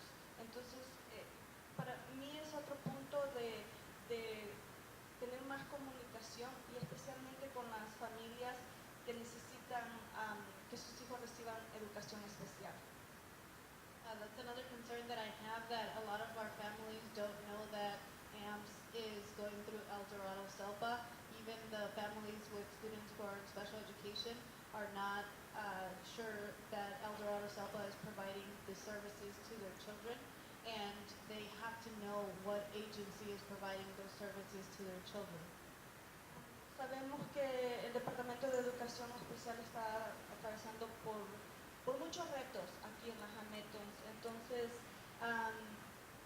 no sé si en el futuro este programa va a venir y lo van a adoptar. Para mí es importante que siempre venimos a la comunicación, ¿verdad? Que las familias estén informadas de estos cambios. Para mí hubiera sido lo ideal que familias que reciben educación especial escucharan esta presentación. It's very important to, once again, keep consistency and making sure that the communication is there.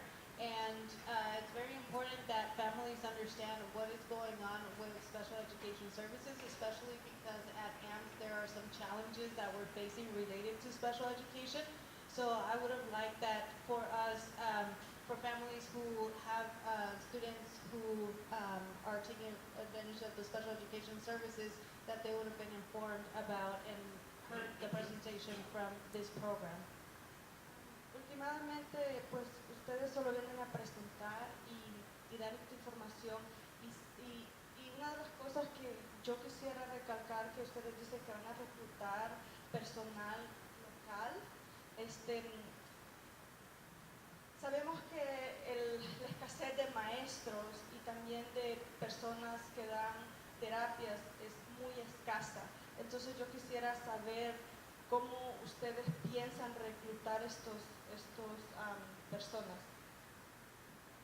So I know that this is an informational presentation, but one of the concerns is about the people who we have providing the special education services and how they are going to recruit those people. We know that our community is struggling to find people who are qualified for those, to provide those services. So that's one of my questions. How are they going to recruit people who are from the community and who look like them? Gracias. Thank you.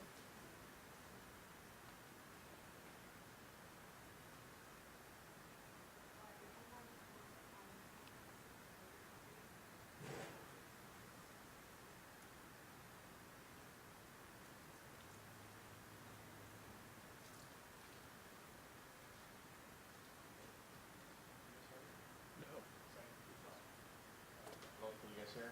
Yes. Okay. Good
take away from Mr. Lopez's thunder and idea, but it refers to the organization just being able to restructure itself, you know.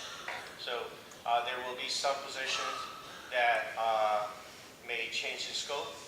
There will definitely be some positions that we will have to restructure and just operate within the new environment. I can elaborate a little bit.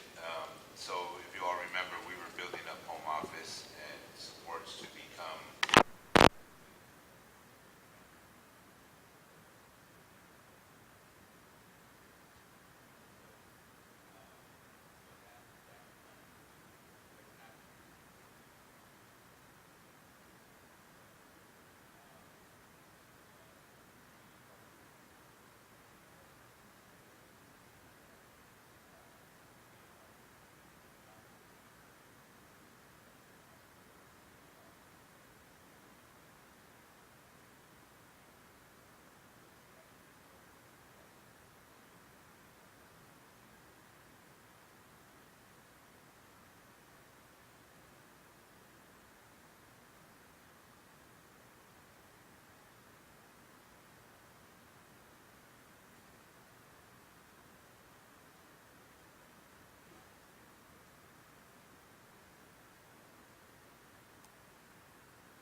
El presupuesto. Hay muchos números, muchos millones, como ya lo he mencionado antes. The budget, there's a lot of numbers, there's a lot of millions, like I've said before.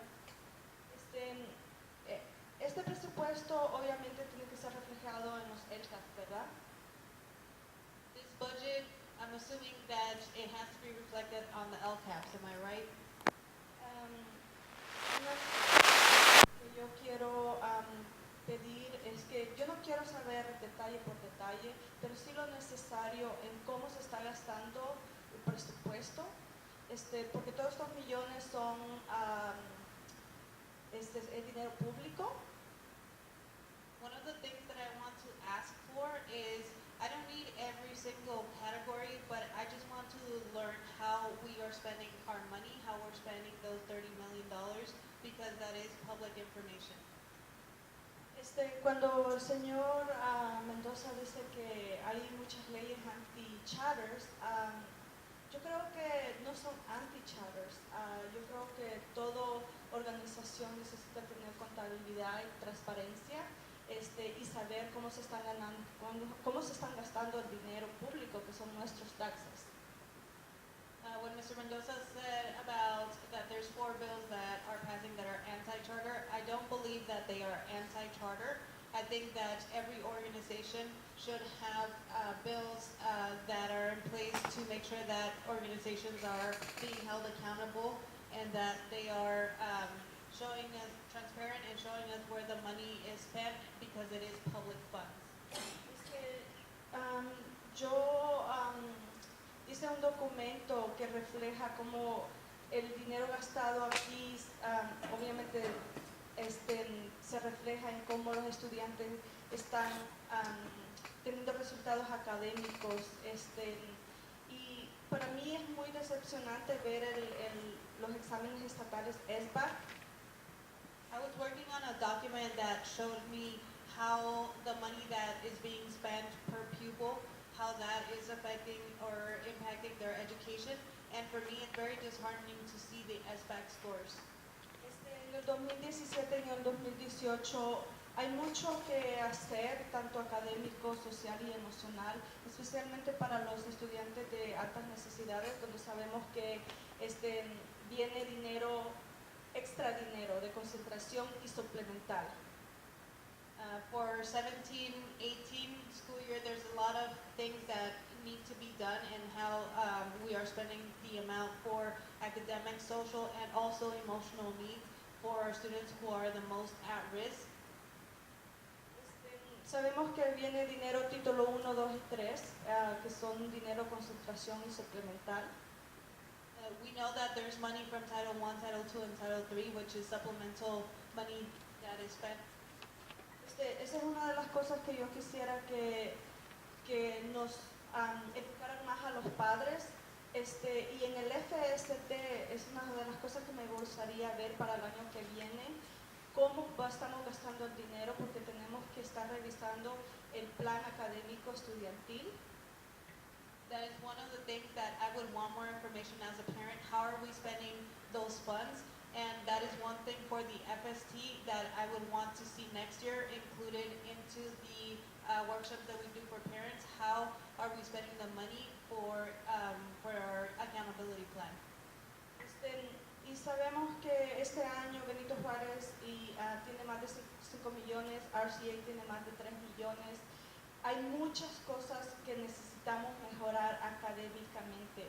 Los niños han tenido un año en RCA muy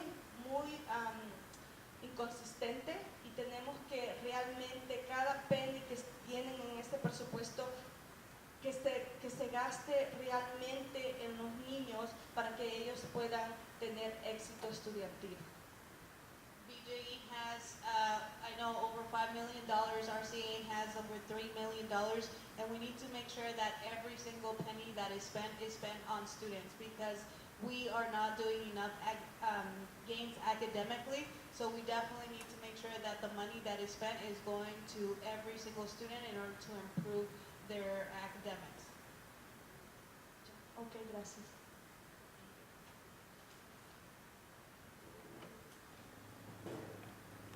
Okay, we'll move on to item 10.7, the CEO update.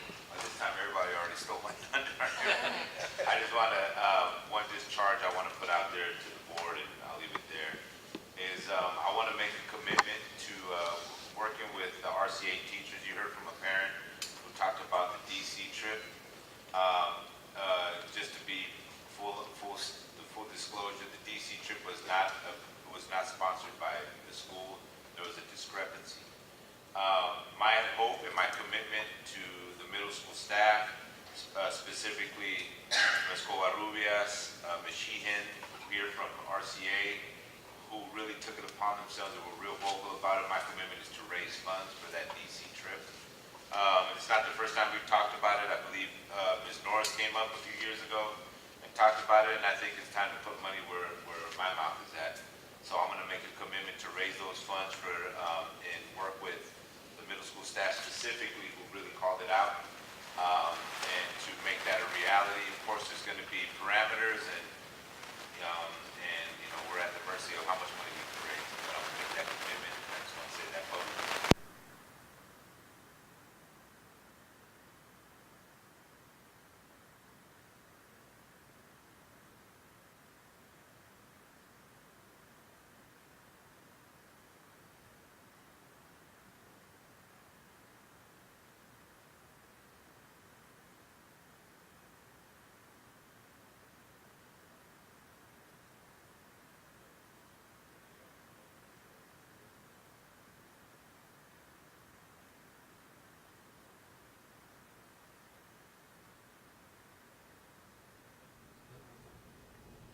So we'll move on to item 11.1, approval of the zero tolerance resolution. So,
this is not necessarily an approval. I'll give some context before Will steps up and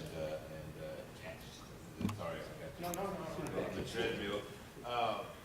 So EdTech is an app.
accept the, and approve the science curriculum presented to the board. All right, so moved and seconded. Any questions?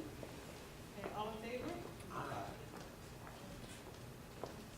Unanimous, thank you so much.